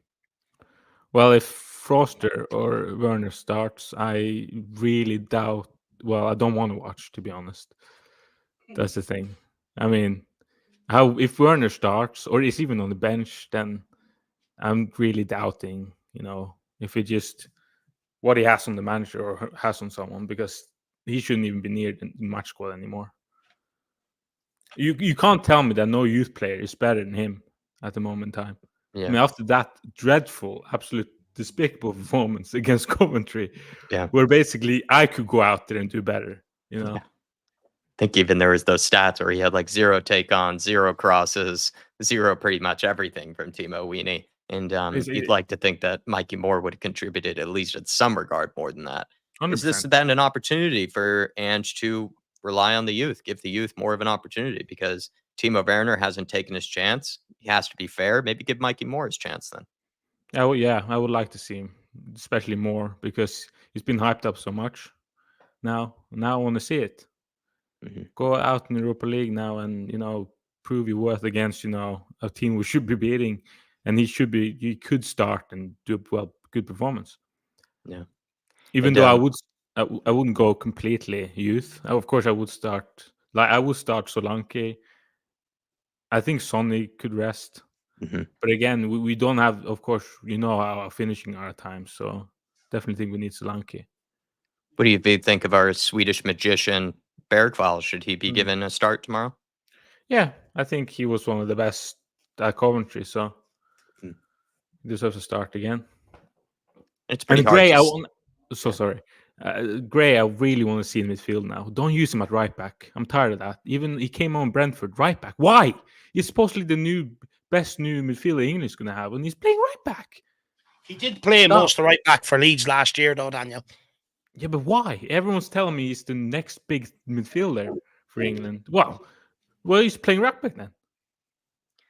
I think it has to do with him wanting to basically get any minutes that he can, Daniel, right? Where if he knows that maybe in midfield he would struggle to play ahead of Basuma, ahead of Bentancur, that would take a bit of time for him to get a lot of minutes in that position. So he might be looking at it as sort of, however I can get into the team I can, and right back could be one of those. He even was given a shot at center back by Ange Postecoglou. Just shows the kid's mentality that he just wants to be able to get minutes however way he can. Yeah, I love the diversity, and I love you can play a different position. But I just hear all this stuff about he's next big England midfield. I've not seen him play that yet. So Fraser Forster, that was one that I also wasn't too happy with playing in the Coventry game. Would Ange do well to give him another shot? Right? Maybe that was just a bad performance, or is that maybe the sign that Fraser Forster has passed it? I think he's still in Coventry because he can't move. So he's probably still there in goal. I just absolutely, I mean, useless. No. We got to have a backup youth goalkeeper. I mean, Austin and all that. But this is why I think, we need good backup goalkeepers, decent, that we can rely on. Because if Vicario gets injured, that's it. Yeah. Feels that way. Yeah. Huge problems. What about Ben Davies tomorrow? Where would you play him? Left back or left-sided centre back? I would keep him at the training ground. But he's probably going to play. So if he is going to play, where would you play him? Well, the centre back then. Centre back. In fairness, he had a good game against Coventry, though. Yeah, of course. But we got to stop. He's captain again. Actually, I'm going to calm down. Fair. You can probably do a good job, but okay, fine. But actually, what I want to see is Region get some game time now. He's there. Just give him a chance. He's not registered though. He can't play tomorrow. Oh, okay. Well, there you go. Sorry. Him and Spence are both out of the registration, so neither of them could play tomorrow. Yeah. Okay, so we have one left back then, basically. Yeah. One. Doesn't make a lot of sense, actually, to be honest. I think it's weird. That is weird. Why do you think that is, though, that Ange has decided to only have one left back? He brought 4 goalkeepers, named in the Europa League squad. I mean, it does seem a bit strange, a bit head scratching that he didn't decide to include Spence over a Forster, or he didn't decide to include someone like a Reguilón. I think has always been shown the door. So as much as we might have sympathy for him, I'm not sure if Ange really does. But someone like Jed Spence should feel a bit hard done by, you think? Especially when you saw, his performance against Coventry when he came on. He used the reason basically we got that combat. Even though I don't like seeing, right back at left backs or vice versa for me, wrong footer there. He did a good job. So maybe Ange is like, okay, maybe I did make a mistake because of course you made a mistake before that. Yeah, because 4 goalkeepers. What is that? What is that? To be fair, I think there does have to be understanding that Whiteman and Austin have to be registered because they're used as the club trained players. The only option the only flexibility he had was either leaving Ben Davies out or Fraser Forster. Now I thought Fraser Forster would have been the ideal candidate, the right guy to leave out. If you've got the other 2 there, and Gunter doesn't need to be registered, and you can call him up and play him if you want. So I think Jed Spence is harshly treated in that regard. You could have put him in there as the homegrown, as one of the English players instead of Fraser Forster. That one's baffling me a little bit because it's clear that Fraser Forster's getting old and that, and look, someone of his age is more kept around the squad to sort of help the young guys out, help get the carry-all ready for games and stuff like that. That's the way the modern sort of backup goalkeeper, third-choice goalkeeper is going. But Son, also, the club decided to extend his contract by another year, Daniel. Didn't look sharp in front of goals the other day, He's taking his time to maybe find his feet in front of goals. You happy, though, that we've extended him at the club for a further year? Yeah, of course. I mean, he's our captain, and it goes against the conversations about cashing in on him because he's getting too old. Yeah, I don't think we can get too much money for him anyway. No. Fair enough. Go on. Yeah, anything you want to get off your shoulders? Yeah, actually, I was going to say about Johnson and Madison. Probably the best, performance we've seen from them, especially Johnson, I would say. But of course, we got online, and of course, everyone is, mental in online saying we need to write apology forms. It's one performance. Let's just keep consistency now. Let's just keep the consistency. It's great, and look, nothing more happier would be that he succeed and he just continue to become a world beater. There's nothing better for me than that. I want, players that are amazing to play for my club. That's what I want. I don't want to criticize. It hurts when I criticize, but you got to be allowed to. And all of a sudden, one performance, and where's everyone? Oh, look at him, he's amazing. No, you got to continue though. And of course, he has every probably talent. He could have every talent to do that. I mean, he shut up. Of course, abuse is disgusting, and of course, all the people giving him abuse needs help themselves. So, but the same in Madison. Great, but you now have to keep doing that. There's no point of you, especially a talented guy like you, to perform like Tigers, Brentford, amazing performance. Elite performance, and then but against we could say Man United, and then it disappears. That's not good enough. So he needs to continue. And yeah, I especially 100%. Agree with you there on Madison, because I think Madison is someone that probably the entire fan base does feel like is a good player and should be producing more consistent performances on a regular basis. Whereas with Johnson, I think the fan base is still a little bit split on him for the most part. So we'll just see how he cooks from here. But I do agree with you a lot when it comes to Johnson, or sorry, to Madison. But Daniel, great call in, my friend. Thanks for keeping me company on TIFO this weekend, chatting everything up, and we got to see Arsenal crumble at the very end. So maybe you were a good luck charm for us. That's great. Appreciate you, man. Hopefully you have a good rest of your night, and see you tomorrow for the game day. Yeah. Thank you. No, big up, Daniel. Have a good weekend, my man, and cook some good food. Enjoy some good food. Yeah, I will say though, especially I'm probably going to be disappearing a little bit from now. Well, I'm not saying from now on, but from October, November, because it's going to get hectic at work then. Yeah. So, but I can only imagine if I do disappear a little bit, then you know why. Yeah. Well, I'm sure we'll still see you in group chats or whatever, Yeah, Thanks for letting us know, 100%. though, so we can at least make sure that you're okay. And Yeah. best of luck with that, though, with the big rush that's coming Yeah. in. Yeah. Good Yeah. luck, I my mean, man. yeah. Thank you. All Have a right. great. Have a good one, Come on, you Daniel. Spurs. Thanks, Daniel. Thanks for Come being a on, part you of these. Spurs. Yeah. Come on. And Spurs. And you know what? I feel for Daniel at times like that. I was in that sort of, industry myself. He's going to be flat out, from October, November, December, even January. You'd be quite surprised as busy and stuff like that. So really, really busy time from 10, 12-hour days, sometimes 14-hour days. So he's a long haul ahead of him. But look, let's keep it moving. We've got 3 guests left. We've been the last 3 guests of the evening. Eugene is next. Let's bring on Eugene. Let's hear what he has to say. Good evening, Eugene. How are you, sir? How are you keeping? I'm good. What's up, boys? Good How to are see you? you again, Eugene. Yeah, not too Good bad. to be here. Not Good too to talk bad. to you. How are you keeping? Good, man. If you don't mind, I want to go on a mini rant. I've Take it been away. just driving me crazy about Ange and Johnson. So with Ange first, like all the Ange out people, like if you stick to tactics and saying, you know what, the inverted fullbacks, the defense, all that stuff, it's not working, it's all good. Like I understand. But all these people who take his quotes out of context and saying, oh, he said this, he said that. Oh, in the fan forum, he didn't throw Levy under the bus, so it means he's a yes man. Like to me, it makes no sense. I mean, if No you've ever expecting him to worked throw him under the anywhere, bus in that situation, though, right? I mean, exactly, it makes no like if he's still an employee. 99% of managers in the league are yes men by definition. Conte is an example because that's his personality, right? He's a mercenary. He's not anywhere to build a team. He's just there short term to win, and that's it.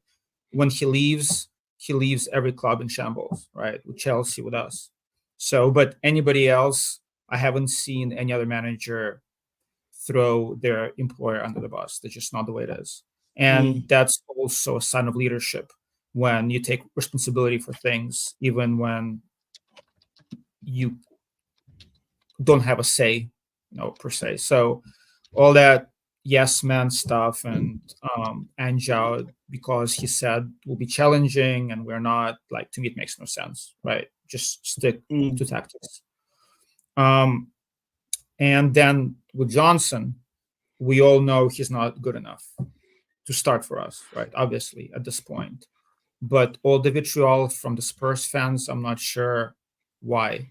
If I look at other teams, for example, Man United, they paid 65 million for Mason Mount, who is a disaster. They paid for Anthony 80 million. Ireland was 70 million. I mean, that's just Man U. If you look at every other team spent big money, much more than we spent on Johnson, on players who are not working out, and I don't see so much vitriol from their fans for those players, right? The difference is those big clubs, they spend more money to bring in somebody else. And the issue with Spurs is, even though Johnson is not good enough, where the club is not going to bring anybody else. Yeah. That's the problem. And that's why fans are getting upset. If during the transfer window would bring Eze, I think fans would calm down, be, you know what, Johnson, he's a good squad player. But given that we're not doing any more business and 50 million for us is as much as we can spend, that's going to be an issue. So, and also Johnson, he's not responsible for the transfer fee paid, right? I'm sure he's trying his best, just his best is not good enough. Whether he improves or not, I have no idea. I doubt it. And also, we're just not using him as he was used at Forest, right? He's not a wide winger. He's an inside forward. So, I don't know. I just feel like all the Ange out and Johnson stuff is too much for me. I'm like, you know what? Especially with Ange, stick to tactics. If you disagree, that's all good. But taking his quotes out of context and calling him a yes man and all that stuff, like, to me, it drives me mental. Makes no sense. No, 100%, and I agree with you. I think there has I think there has to be an understanding that football isn't when I grew up, Sir Alex Ferguson had complete control over absolutely everything that happened at United. Wenger had complete control over everything that happened at Arsenal. It's not like that anymore. Clubs will commit certain amount of money to managers, but they all, to bring in a couple of players to get their system up and running. But after that, the majority after that is club signings that they see being here sort of longer or beyond the manager. And, the manager's role has changed, especially even at Tottenham Hotspur. It's not even the manager anymore. He's the head coach. All he's responsible for is getting the best out of the players that the club brings in. And, if that's the way we're going to approach things, you have to give a manager time to get it right if that's the approach we're taking. And I just don't think hiring and firing is going to solve, any immediate problems. Yeah, you might get a new manager bounce for 10, 11 games. You might end up sneaking into Europa or whatever off the back of it, but it doesn't solve anything going forward because the club are just going to pull on that new manager in the summer transfer window anyway. So, I may as well continue going on with Ange Postecoglou, but I maintain results have to keep coming. The more results come, the more people buy in, and that's it at the end of it. It doesn't really matter what I say or what you say, Eugene. Results will dictate Ange Postecoglou's future. I also agree with you, on Brennan Johnson. It's not his fault the club didn't bring anybody in, which means, we're rolled into position again where we're looking at him to start games and be our savior. My only hope is that he can just step up and, prove people like me wrong, that doesn't believe he has the ability to take us on to that next level and, just do better than what he did last season. That's my hope this season. But great rant. Is there anything else you want to get off your chest? Making this easy for us today. I have more time for people like Johnson who might not be good enough than for people like Ndombele who are good enough but are just lazy and don't want to put in a shift. So that's a good distinction to make. And with Ange, we all know what's been happening for the last 10, 20 years, right? With Levy and the club. So completely closing your eyes and saying, oh, Ange wanted, Odegaard and Johnson and this and that, given that we know how business at Spurs gets done and who is in charge of transfers. We just need to be honest with ourselves. And sacking a manager right now and bringing in somebody else is not going to solve any of our issues. That's 100%. 100%. And then moving into tomorrow's game against Karabakh, Eugene, what sort of lineup are you expecting to see? What's your hopes and wishes from that game tomorrow? I'm excited for the game right now. I think I'll be less excited tomorrow when I see the lineup. Be more nervous like Jack. Yeah, just like what happened last week with Coventry. I think Ange might play a similar lineup to last week. I'm pretty sure we'll see Forster and Timo, which I really don't want to happen, but I feel like that's going to happen. I don't think we'll get away with playing completely different squad or, making 8 substitutions like we did against Coventry. Karabakh is a pretty decent team, or at least better than Coventry. So I think we will see Bergvall and Archie Gray just because Spence is out of the squad. And Romero is suspended, as somebody mentioned. So it's going to be interesting to see if Mickey is going to play. Do you think it'll be a combination of Ben Davies and Mickey Van de Ven in some sort of fashion? I think I'd rest Mickey. Well, I'd do things differently. As I think I mentioned before, I would rest all the players in the league games and play all the top players in cups. That's what I would do. Because like in league, there is no way we're winning the league, finishing top 4 is a stretch. To me, it doesn't matter if we finish 5th or 10th, right? Same thing. But I want to do well in the cups. So I would rest everybody in league games and play strong team in the cups. But obviously, Ange's not going to do that. And given that he's not going to do that, I would probably rest Mickey just because I'm concerned about his hamstrings. So I believe we will see Davies and Dragoshan. Radu. It'd be interesting to see how they get on as well. A bit on Radu Dragoshan. I do have a predicted lineup coming out in the morning, but spoiler alert, I don't think he's done enough to take his chances. We have to remember that he has to break up a partnership of Romero and Van de Ven. What's your thoughts on Radu Dragoshan at this moment in time? Look, don't get me wrong. Like I said, I think he's a fantastic player, but I don't think he's done enough to show that he can offer anything different to that back line so far. I agree. He's solid, but yes, he's definitely not better than Romero or Van de Ven. I feel confident when he starts in cup games. I don't feel like he's going to make mistakes or he's going to be a big issue. But and that's his role at the moment. So, which for me, that's good enough. I think he'll be happy to be playing once a week, once all the cup games and Europa picks up. But he's definitely not good enough at this moment to overtake Romero or Mickey. And I agree with you. For me, like, don't get me wrong. I think if he could, I think you look at the size of the guy, powerful, strong. He's an Adonis, right? If he could bring that and bring the command and performances to these games, then you give the fan base and Postecoglou a different dilemma, something different to think about, But when he's come in, he hasn't really shown that he can be the guy to sort of help knit that together. I think it's a tough ask, but that is what he needs to do in order to break that up. But Eugene, really enjoyed this calling, my man. A lot of very good things to say. A lot of people enjoyed it, saying you're talking sense. Keep coming back to us. Keep speaking to us, my man. Thanks, boys. Liked your hat, by the way, too, Eugene. It kind of reminds me of Nick. Very stylish. And good contribution on the pre-match build-up as well. We'll definitely be in contact and get you on more. Sounds good. Thanks, boys. Have a good one. Good evening. See you, Eugene. Absolutely great colours. The Irish colours there. So, well, Australian, the Australians, Paul's probably claiming that with the cap and the jersey, but it's emerald green. So can you make a case that it's a slightly different green in the case of Ireland? I think it's a lighter green, maybe. Yeah, ours is a bit of a lighter green, to be fair. But yeah. Look, maybe that's more of a South African green then, so it's not even Australia. You can't have it. None of the above. But look, that's enough of clowning around. Let's keep this moving. We've got 2 guests left. We've got Michael. Paul, we will be finished just a little bit before you can come on.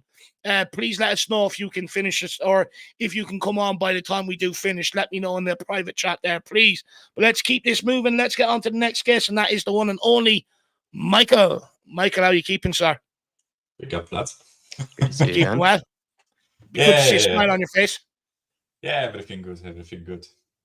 Winning games. Getting on with it. Nothing special. Well, look, where do you want to start with this? You're 10 minutes to shine. So where do you want to take this? Give me a topic. On the Brentford game, how did you feel about that performance? Is that sort of flash in the pan, or is there maybe something to really build off of there? Well, I hope it's not a flash in the pan, right? I hope it's actually like the catalyst to something, right? And I've been really critical of some of the performances this and last season, right? But I think what I saw on the weekend was possibly like as close to I don't want to call it perfect, but as close to a really good Ange Postecoglou type of performance, right? Yeah. Which is we were extremely attacking, in my opinion, and I understand the criticism of like the previous performances where people call it attacking, but it's really not attacking. It's just possession for possession's sake. I actually think this time we were actually attacking, right? We created a buttload of chances. We created really like dangerous opportunities, and those weren't like all the same, right? We tried different things. We tried cutting back, we tried low crosses, we tried high crosses, we tried different things, right? I actually really like that performance, but the reason why I don't want to call it perfect is because I'm not even sure if it's possible playing this way, right? But we were still a bit open defensively, right? And as much as I don't think Brentford deserved to get a point based on opportunities and chances that were present in the game, I still think like like guys, when they scored after 20 seconds, I was like, oh no. We all were. Oh no. Like, I thought another Newcastle was coming. Yeah, like I thought they are going to park the bus, they are going to frustrate the living hell out of us, right? I was like, oh no, we are going to lose it 1-0 or something stupid like that, right?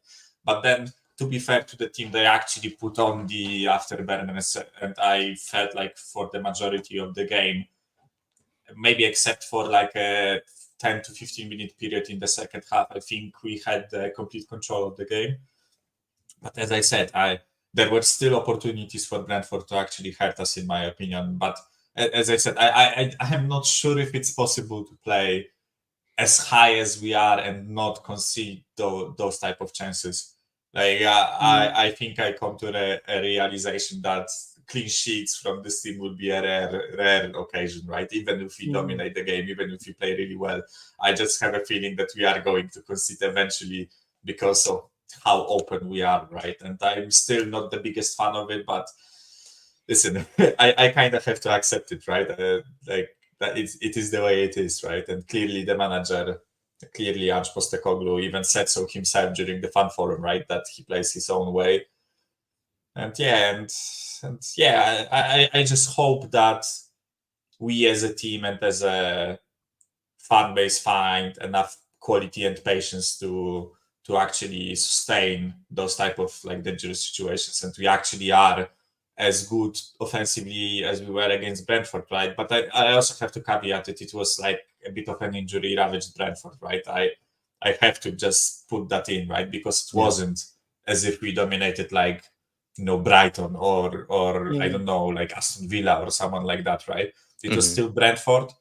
I expect them to be lower half of the table, like, you know, team, right? But it's good. I think those are good signs, but I want to see continuation of what I saw on the weekend, right? What do you make of Vicario at the moment, Michael? He was a little shaky in that last game, but then when I watched the Man City Arsenal game, Ederson got exposed on plenty of occasions from set pieces, and you don't hear a pipe or a word from the media about how much Ederson struggled against set pieces. But the moment that Vicario makes a mistake, everyone pounces on it. We're all saying he has to do better, he has to be stronger, he has to do this, and that. What do you make of Vicario at the moment? Like, is the criticism he's under warranted? Is it fair? Is he maybe getting too much of it? What do you make of his season so far?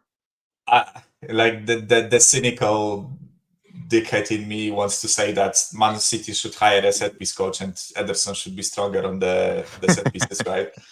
Because like, I honestly, like, whenever Dave mentions that media have their narratives and they like to run with certain things, especially in this case, I think there is something to that. I think it writes well to criticize Vicario because it's like a good headline in my opinion. But I actually think, and it's not excusing, right? But I think there is more keepers that struggle with it that we don't necessarily notice whenever I watch other Premier League games, and I have a lot of time to watch those games, right? I pretty much watch majority of the Premier League football that I can, right? Whenever I watch other teams, they also struggle on set pieces with keepers being, you know, head back or whatever, right? So I don't think it's a Tottenham exclusive issue, right? It's not like we are the only one that struggle with it, but I think it's a bit highlighted because,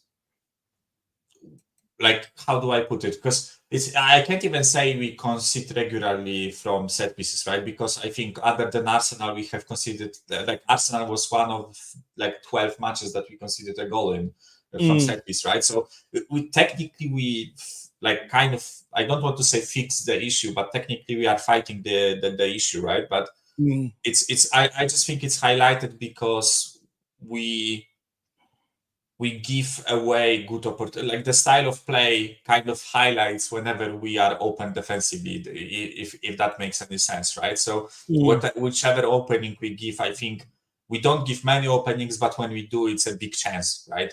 And you can see it by stats, we actually concede quite a few big chances, especially last season, right? But I think set pieces come into that, and especially the narrative that was created. It was a right narrative, right? It wasn't like a lie that we were susceptible from set pieces, right? Especially last season. But I think we are fighting the issue. And honestly, I have to say, like, I don't know. So I think someone will figure out the patterns that Arsenal do, but for now they are absolutely brilliant on set pieces. And I honestly think conceding to them from a set piece is not such a, like, you know, it's such a shame, right? It's not a shameful thing to do, right? Man City did it too. So as I said, the cynic in me will say that the cynical person in me will say that, they should hire a set piece coach, right? And Anderson should be better, right? But on Vicario himself, I have to say that Vicario is just that type of like a crazy goalkeeper, which many people don't like. And I think it's getting highlighted a bit that he is that type of like a chaos merchant, what I would like to call it, right? That he is a brilliant shot stopper, in my opinion. He's one of the best shot stoppers in the league, in my opinion, if not the best, in terms of like his cut-like reflexes. Like the header that he defended during that Brentford game. I don't know how he got to that, right? I am absolutely like astounded, right? But I think one thing, a lot of criticism I've heard, and I have to like wholeheartedly disagree with this criticism, is the fact that people criticize his like footwork and his the way he passes. I've seen people saying like he's shit at passing, he's really bad at distributing the ball and whatever, right? And then I go on to FBref and I see that he has 100% pass completion rate, right? And in terms of like short range passes, right? And like 96% in terms of medium range passes, right? His long range passing, that's a different thing, right? I think he could work on that, right? Mm-hmm. But I think in terms of like that short range passing, I actually think he's good, and I have to wholeheartedly disagree with the criticism, right? Because I've seen, I think we as a fan base, we really like to like find ourselves a scapegoat or find ourselves like a talking point, and then we just harp onto it. We are like, like a pack of fools that, find the lonely deer and we try to, like rip the shit out of it, right? And I think I've mentioned it. I've seen it happen this season with Udogi and Vicario, especially. I've seen people going way over the board with criticizing them. And I'm not saying the performance didn't warrant some sort of criticism, but I've seen people saying that they would prefer like Muric over Vicario or like Henderson over Vicario. I'm like, are you like, like, yeah. I'm not saying he's better than Alisson. Yeah. I'm not saying he's better than Alisson because he's not, right? In my opinion, I'm not saying he's better than Ederson because for me he's not, right? But I'm not. But I think he's like a 4th to 5th best keeper in the league, in my opinion, and I will stand my ground on it, right? And I think the stats prove it, in my opinion. And I really love the argument of 61 goals conceded, where it's still like the 7th or 6th or 7th best defensive record in the league last season, right? So like my point still stands, right? I think he's around like 4th to 6th best keeper in the league, and I will stand my ground on it, right? Yeah, so that's in terms of Vicario. 100%. Look, I think, as soon as things go wrong, I agree with you. I think we're very quick to sort of rip into our players. And look, probably a bit hypocritical of me, I'm probably the first one to go in on them when they make a mistake and stuff like that. But, like the whole conversation around Vicario, I get it in terms of from the set pieces, but, it's an area of his game which he can fix, which he can work on, you know what I mean? And it's, don't get me wrong, it is an important part of goalkeeping, but in general, I think we've got a really good goalkeeper there, and I'm not so much in a hurry to change him. But Michael, that's 12 minutes, my man. So we gotta call it an evening and keep going. But I definitely agree with the sentiment. Let's just sort of take a bit of a breather, sit back, these guys a chance to cook while they're winning games, and let's see what we can do. Are you around tomorrow? Yeah. I will be. When are you doing the pre-match show? 5 p.m. my time, so I think 6 p.m. your time. Yeah, 6 p.m. Okay, I will be there. I will be there definitely. Nice. Perfect. And by the way, Karabakh, I think 3-1. I just lost faith in us keeping clean sheets. I think we'll concede the most stupid goal possible, right? We always do. And in terms of Man United, I actually have really high hopes in us, like doing well against United. I'm afraid of their counter-attacks, but I think we have all the skills possible available to actually dominate the ball, and I think we can actually win, and I hope the team doesn't disappoint me in that regard. Well, no, 100%. Let's wait and see what happens. Looking forward to your breakdown tomorrow. Yeah. Alrighty, Michael. Yeah. Have a good rest of your evening, sir. Speak to you, Michael. Have a good evening. Bye-bye. Bye-bye. Absolute great call from Michael. I actually agree with a lot of what he has to say there, to be fair. Very level-headed, and a lot of people really enjoyed what he has to say there as well. And he will be joining us again tomorrow for that pre-match show. And then, guys, we are on to the last guest of the evening. And then it's chicken burger and chips and Carabao Cup draw time. So I absolutely cannot wait. Let's bring him on. Let's hear what he has to say. Paul, how are you this evening, sir? Evening, guys. How are you? Good to see you, Paul. Yeah, good. Good to see We're you. winning games, which means I'm happy, lad. Yeah, we're winning. I'm happy. You know, don't get me wrong, but the less said about the Coventry game, the better. I just don't want to see that again. My eyes got sore from watching that terrible performance, and it's got to be the worst performance I've seen in a very, very long time from any Spurs team. Expecting a similar lineup tomorrow, though, right? Yeah, and that's what worries me. It's like everyone keeps, going. I've seen a few people, we need to give these players more chances, more chances, more chances, more chances. How many more chances does Werner need? I get it with Johnson. He's a lot younger. Werner's supposed to be in the peak of his career, and he's still making what I would call schoolboy errors.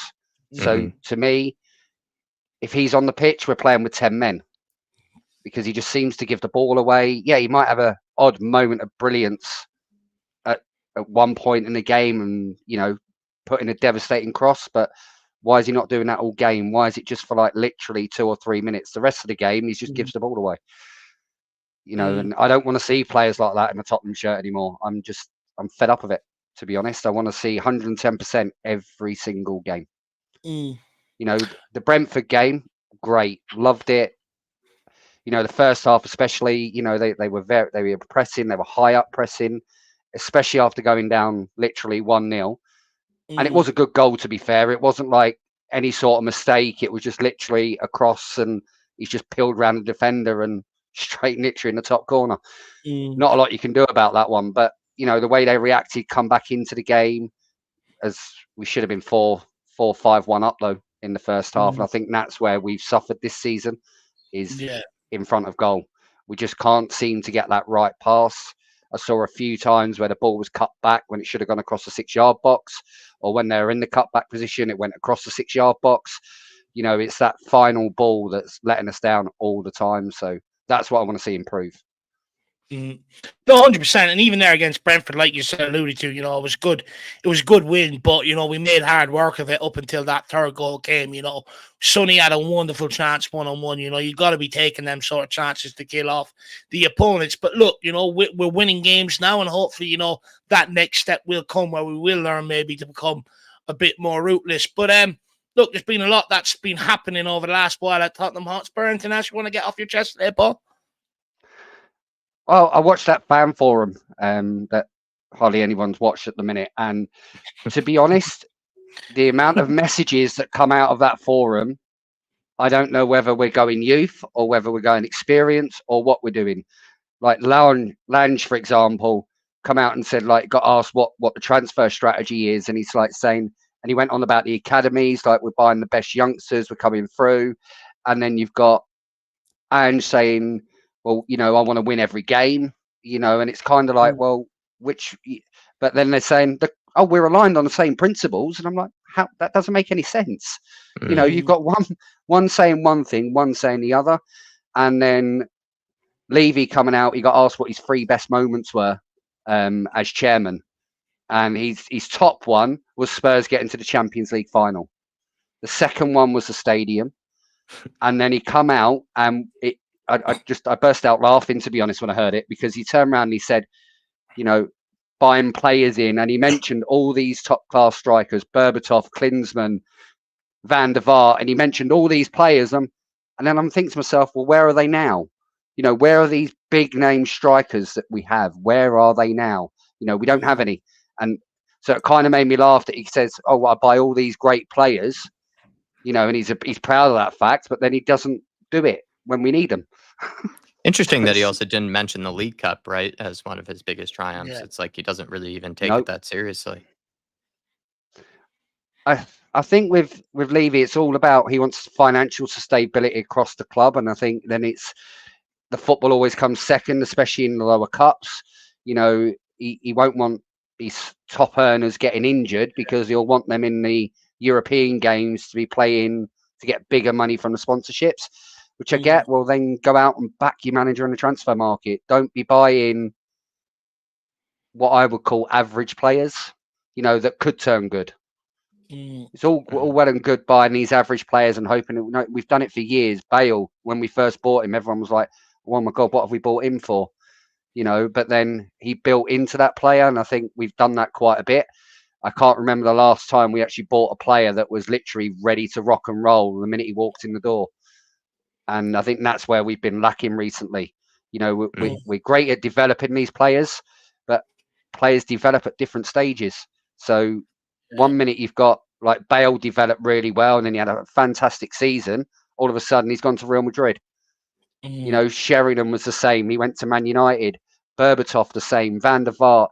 They had great seasons, and then literally because we hadn't won anything or done anything, they were up and off. Yeah. And I think, and then what do we replace him with? Another youngster to come through to build back up to get to that point again.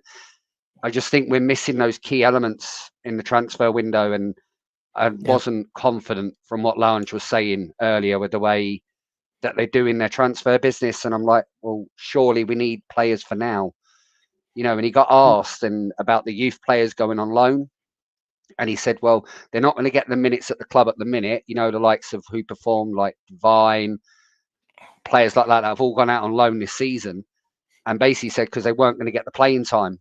And when he got asked about like the likes of Moore and Lancashire, Ange went on about, well, they're going to be playing a lot in the under-21s. He said to keep the game time up, but they will get used in the main squad, but not as necessarily as what everyone hopes they will.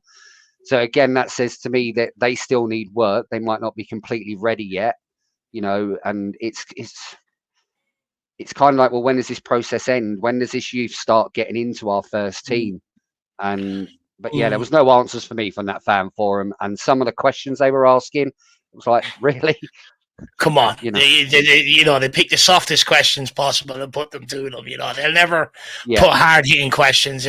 Look, these jokes are just PR relations. That's all these things are. That's why I didn't bother sitting there wasting any time yesterday. Look, I was sick. I could have laid up in bed, watched it. I just didn't bother. It's a PR stunt by the football club, for Daniel Levy to get out there, in a couple of games. Ironically, picks it between a couple of games where we should have had a couple of victories to our name. For Ange Postecoglou, again, he's been sucking in, Son's been sucking in to all, have this big PR come by our bollocks. Even the questions, it's all a load of crap. It's just a PR event to appease the fans. That's all it is. It's a load of bollocks. Yeah, and that's what got me more. And then when Ange got asked, he goes, what are you going to prioritise this season? Are you going to prioritise any of the cups, everything else? And he just come out with what he always says. I want to win every game, mate. And it's like, well, if that's the case, then let's see that on the pitch then. Stop playing players like Werner. Stop playing, players are out of form. Get them off. What I would say to that, though, Paul, is that if he came out and said, I want to prioritise the League Cup, that then gives the incentive to the players to slack off in the league. It doesn't matter. Slack off in the FA Cup. It doesn't matter. Slack off in the Europa League. It doesn't matter. What we have to understand is a manager isn't here to appease what us fans want him to say. He has to play 5D chess. He has to pull a squad together. He has to pull the press together. He has to pull the fans together. And he has to pull the owners and all the staff in and around Tottenham. So he can never really come out and just say a blanket statement, because it all has a knock-on effect. And the minute players stop performing in the league, they'll use that as an excuse. Well, he said he doesn't care about the league. Why do I need to perform? So I think we do have to understand that there is an element of 5D chess, and that's why he's putting the pressure on everybody and setting the standard to everybody around the club. Because in years gone by, it's been, Harry Kane said it, Conte said it, when they both all left the club. No one at the club, there's no pressure on anybody to win, and he's trying to do that. And I actually think it's a good thing, personally, rather than him come out and going, oh yeah, I'm going to prioritize this. Because I think once he does that, I think, people turn around on you up and go, you're a small club. Oh, you can't, you're in 4 competitions, you're willing to sack off 3 and just go for 1. So I do think there has to be that understanding, of Postecoglou's position. I get it with his position, but I also get the starvation of what we've had. We've had, what is it now, 15, 16 years without even a single League Cup. And at the end of the day, he doesn't have to say, oh, well, I'm going to go for one more or the other. He could say, we're going to try and go as far as we can in each one of the cups, and we're going to do our best in the league. It's just more detailed answers that say that puts the pressure on to win every game, not just like, I want to win every game, mate. Because we hear that every single week, you know. And then when the team doesn't perform, it's like, oh well, they didn't perform this week. I think that's what we need to improve. For me, it's consistency. It's, you know, a bit more detailed answers from him, maybe, instead of it just being, that's what I am, mate. It's what I do, mate. It's how we play, mate. It's all it ever seems to be. And there's no detail. There's no breakdown. If we don't play well, it's like, well, we didn't play that well. And I just don't, there's no detail in it to what he's actually doing.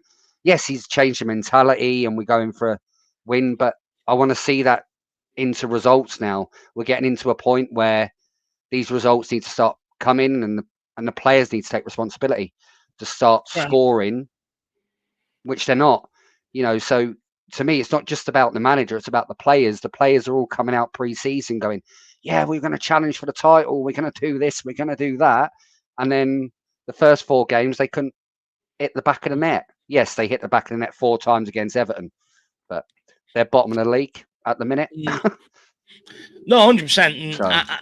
And look, you know, that was a point that I've made. You know, we can sit here and blame Postecoglou for everything, but the players had no problem playing that system and doing what they were asked the first 10 games last season. And when the application is there, like we've seen over the last couple, you know, like we've seen against Brentford, it does show you or give you a glimpse of how good it could be if everybody applies themselves right. But Paul, big yourself up, my man. Really appreciate the time and the calling. I'm going to speak to you again very soon. Yeah, no worries. Europe-wise, I'm hoping tomorrow we go out and get a nice, convincing win. Yeah. I don't want to be seeing any 2-1s, 3-1s. You know, not even a 3-1. No, I want to see us keep a clean sheet, and I want to see them against a team that, if they're not clinical enough, this is where they can be. This is where to me, this has got to be their confidence builder. We need to go out there and really show these teams that the class difference between the Premier League and the league they play in on a daily basis. We need to show that. And I think we haven't done that in seasons past. When we played clubs like this, we've just gone out and think, oh, well, it's only them. You know, we're going to beat them anyway. And they come out and play lackluster football. I don't want to see that. I want to see them go out there and actually put them to the sword. You know, really nice, convincing win. The fans will get on board with it. And then hopefully that'll put us on a really good footing for when we go to United, because the players will know they can score. Yeah. You know, it doesn't matter. So that's what I want to see tomorrow. I want to see that massive confidence booster where they go out and they start hitting the back of the net. You know, where they're not going to have defenders last ditch defending like we've had for the last three games or so. You know, where players are literally throwing their bodies in the line. These players aren't going to do that. You know, so I want to see them hit the back of the net at least 4 or 5 times. I don't want to see 2-1, 3-1. 100%. United, go on. 2-1. I reckon we'll do them. Well, it sounds like you'll be a little disappointed then. I'll take it now. You know, United's not going to be an easy game, but we need to try and get over the line by hook or crook. Paul, really appreciate the time. Great call as always, and keep calling in, my man. We'll speak to you again very soon. Yeah, no worries. Thanks for supporting the Have channel. a good one, guys. See you later, Have my a good friend. evening. Enjoy your evening. Bye-bye. Absolute great call there from Paul. As always, a lot of good things to say. Really enjoy speaking to Paul. Some absolute great call there. Now, it's time for your boy to go and have chicken burger and chips in the Carabao Cup draw, which I absolutely cannot wait. But Jacko, before we do, DJ Samuel says, has anyone seen Harley Quinn? Maybe you can enjoy it with the new Joker 2 movie, Dave. I think what I assume DJ's talking about is the new Joker movie that's coming out with Joaquin Phoenix. I think Lady Gaga is playing as the Harley Quinn version in that movie. Looks to be really good. I'm a big Joaquin Phoenix fan. Actually, with Lady Gaga, I actually think she's one of those people that just seems to be kind of good at everything, good at singing, good at fashion. You know, at one point she was regarded as like the fashionista of the world. She's also a decent actress, you know, for someone who technically has no acting experience whatsoever. I think there was that movie with Bradley Cooper. I'm trying to remember it, but there was that movie she did with him recently that was pretty good. Really good singing, but just a good actress in general. And then also as well with looks like the new Joker 2 movie, which I haven't seen the reviews of yet, but I assume it's good because I think anything with Joaquin Phoenix is usually very good. But DJ, I have not seen it yet, but I look forward to seeing the Harley Quinn being rolled out. Maybe that's something Dave would get into. I know he's not the biggest superhero person, but I think he would like the Joker movies because they're a bit darker, kind of more about the plot, more about kind of the development of the scenes and everything like that. And there's not as much kind of like action and stuff. And it's kind of more like a serious drama type movie. I think Dave would like it, actually. Oh, do you know what? It's just. Did you see the first Joker movie with Joaquin Phoenix, Dave? No, I do you know what? I just don't watch any of them sort of movies. I'm more of a comedy man, real story, sort of movie sort of guy, and stuff like that. I'm not into Marvel, DC, fancy. Even as a kid, you couldn't get me to sit down and watch Spider-Man and, Batman and all that sort of stuff. Probably why I'm so miserable now, right? Because, I just didn't have, couldn't sit there and let my mind expand itself and stuff like that. It's probably why I'm so miserable there. But you'd probably stay miserable if you watched the Joker movie. The missus watches them all. She really enjoys them. I just can't get into them, Jack. It's kind of in the more scary type of superhero movie. And I wouldn't even call it a superhero movie. It's kind of just happens to be about technically the Joker franchise or the Joker character, if you will. But it is definitely more just like a dark kind of thriller, maybe type of drama, I'd say, of some kind. But it is quite good. And I think if you're into that sort of thing, Dave, maybe at some point you will be. I think you would like it compared to the other so-called superhero type of movies. Georgie Hill, good to see. And DJ, I hope you're doing all right this evening, my friend. And I'm sorry about YouTube taking away the profile pic. Just sounds like you can't have fun anymore, I guess, with the profile pictures. They're taking it very seriously nowadays. So you're going to have to abide by the rules. But like I told you, maybe in a private message, maybe you could look at some Photoshop or something like that, see if you can doctor it a little bit, and they might be able to accept it. But big up to you, DJ. Hopefully you're doing all right this evening, my friend. Georgie Hill saying, I only want 3 to 4 changes against Carry On Back FC, and a convincing win is needed. No messing about. Players need to play for the badge and for Ange. Come on, you Spurs. Come on, you Harris Army. I mean, Dave, 3 to 4 changes. That's probably the most that I'd expect for the team. Like, I think guys like Bergvall will come in. Guys like Archie Gray will come in. Probably a Timo Werner or a Fraser Forster. But I think it only will be about 3 to 4 changes. I think George should be satisfied in that regard. It's just whether it will be a convincing win or not is up for debate, really, right? Will Karabag catch us out? Will they end up cause us some problems? Or maybe will the players come out a little slow out the gates because they might think that they'll be a rollover type of team? It's hard to say. I do think that we need a convincing win, though, of some kind, because it would help with the confidence. It would help with developing some momentum because, yes, we probably got a little bit of momentum from the Brentford game, but then to play so soon afterwards in this Thursday night fixture, it needs to be another convincing win of some kind. And for the most part this season, George, and this has been the frustrating thing, is Spurs have played well in a lot of games. It's just the results have not come our way. And that's what's important now, is to start matching up the results with these good performances. And Thursday night, Europa League, opening Europa League fixture, great opportunity to do it. No, 100%. Look, for me, I would expect 7 to 8 changes. I think that's what you made for the Coventry game. 3 across the back line, 1 in goals. That's fair. I think the 3 midfielders will probably be new. Basuma, Sarr, Bergvall, and I think Timo Werner will probably come back in. Potentially Mikey Moore. But like I keep saying, I think we have to get used to it's a squad game. And, for the likes of Karabag tomorrow, we should be able to 7, 8 changes and go and win that game. We should be able to do that. And I think we do have to get back to that point, to that confidence. So I do think we will see changes tomorrow. Look, it could come back to haunt us. It nearly did against Coventry, but I do think we will see changes. In terms of convincing win, I think it has to happen. Postecoglou ain't out of the woods yet. We've beaten Brentford, we've beaten Coventry. Yes, great. Buys him time to get this right, which is the good thing. But he's not out of the woods yet. We've got bigger tests to come. Man United, Brighton, both away from home. Not going to be easy. West Ham at home. We haven't beaten them under Ange Postecoglou. Man City coming up. Well, we all know how that's going to go, especially if Haaland keeps playing this form. We've got Aston Villa coming up. Unai Emery, tough opposition for us to beat. So we've got hard games coming up. So in order to have the confidence heading into them sort of games, you need that convincing win. You need your whole squad. So it'd be ideal for us to be able to make changes and get that convincing performance and win. And just so then when we come into these games, we can turn around and say, yeah, no problem, bring him off the bench. He's on form. He's flying at the minute, I do think we need to sort of get to that point. And I think Ange will probably be wise, you know, with this busy fixture schedule coming up and the big games coming up, to rest some of the big dogs, just to sort of mentally, more than anything, you know, just to take the mind off it just for a week or that, you know, mentally.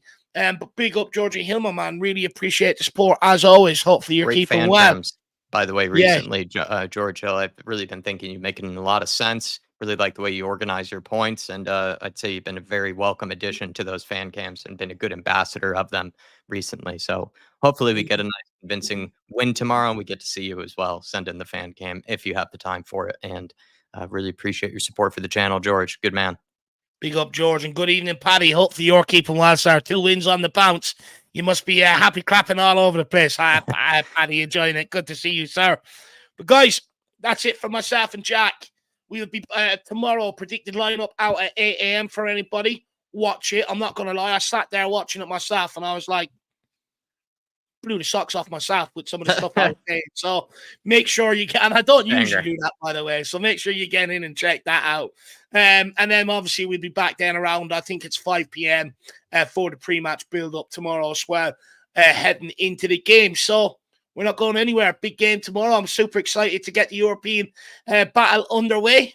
And let's bloody go. Jack, anything you want to say before we end off? No, I'm just in the Europa League mood, Dave. It's a competition I love. It's great to see Spurs back in it. I'm going to be happy clapping my ass off tomorrow, especially even before the game, and then hopefully afterwards as well with a good performance.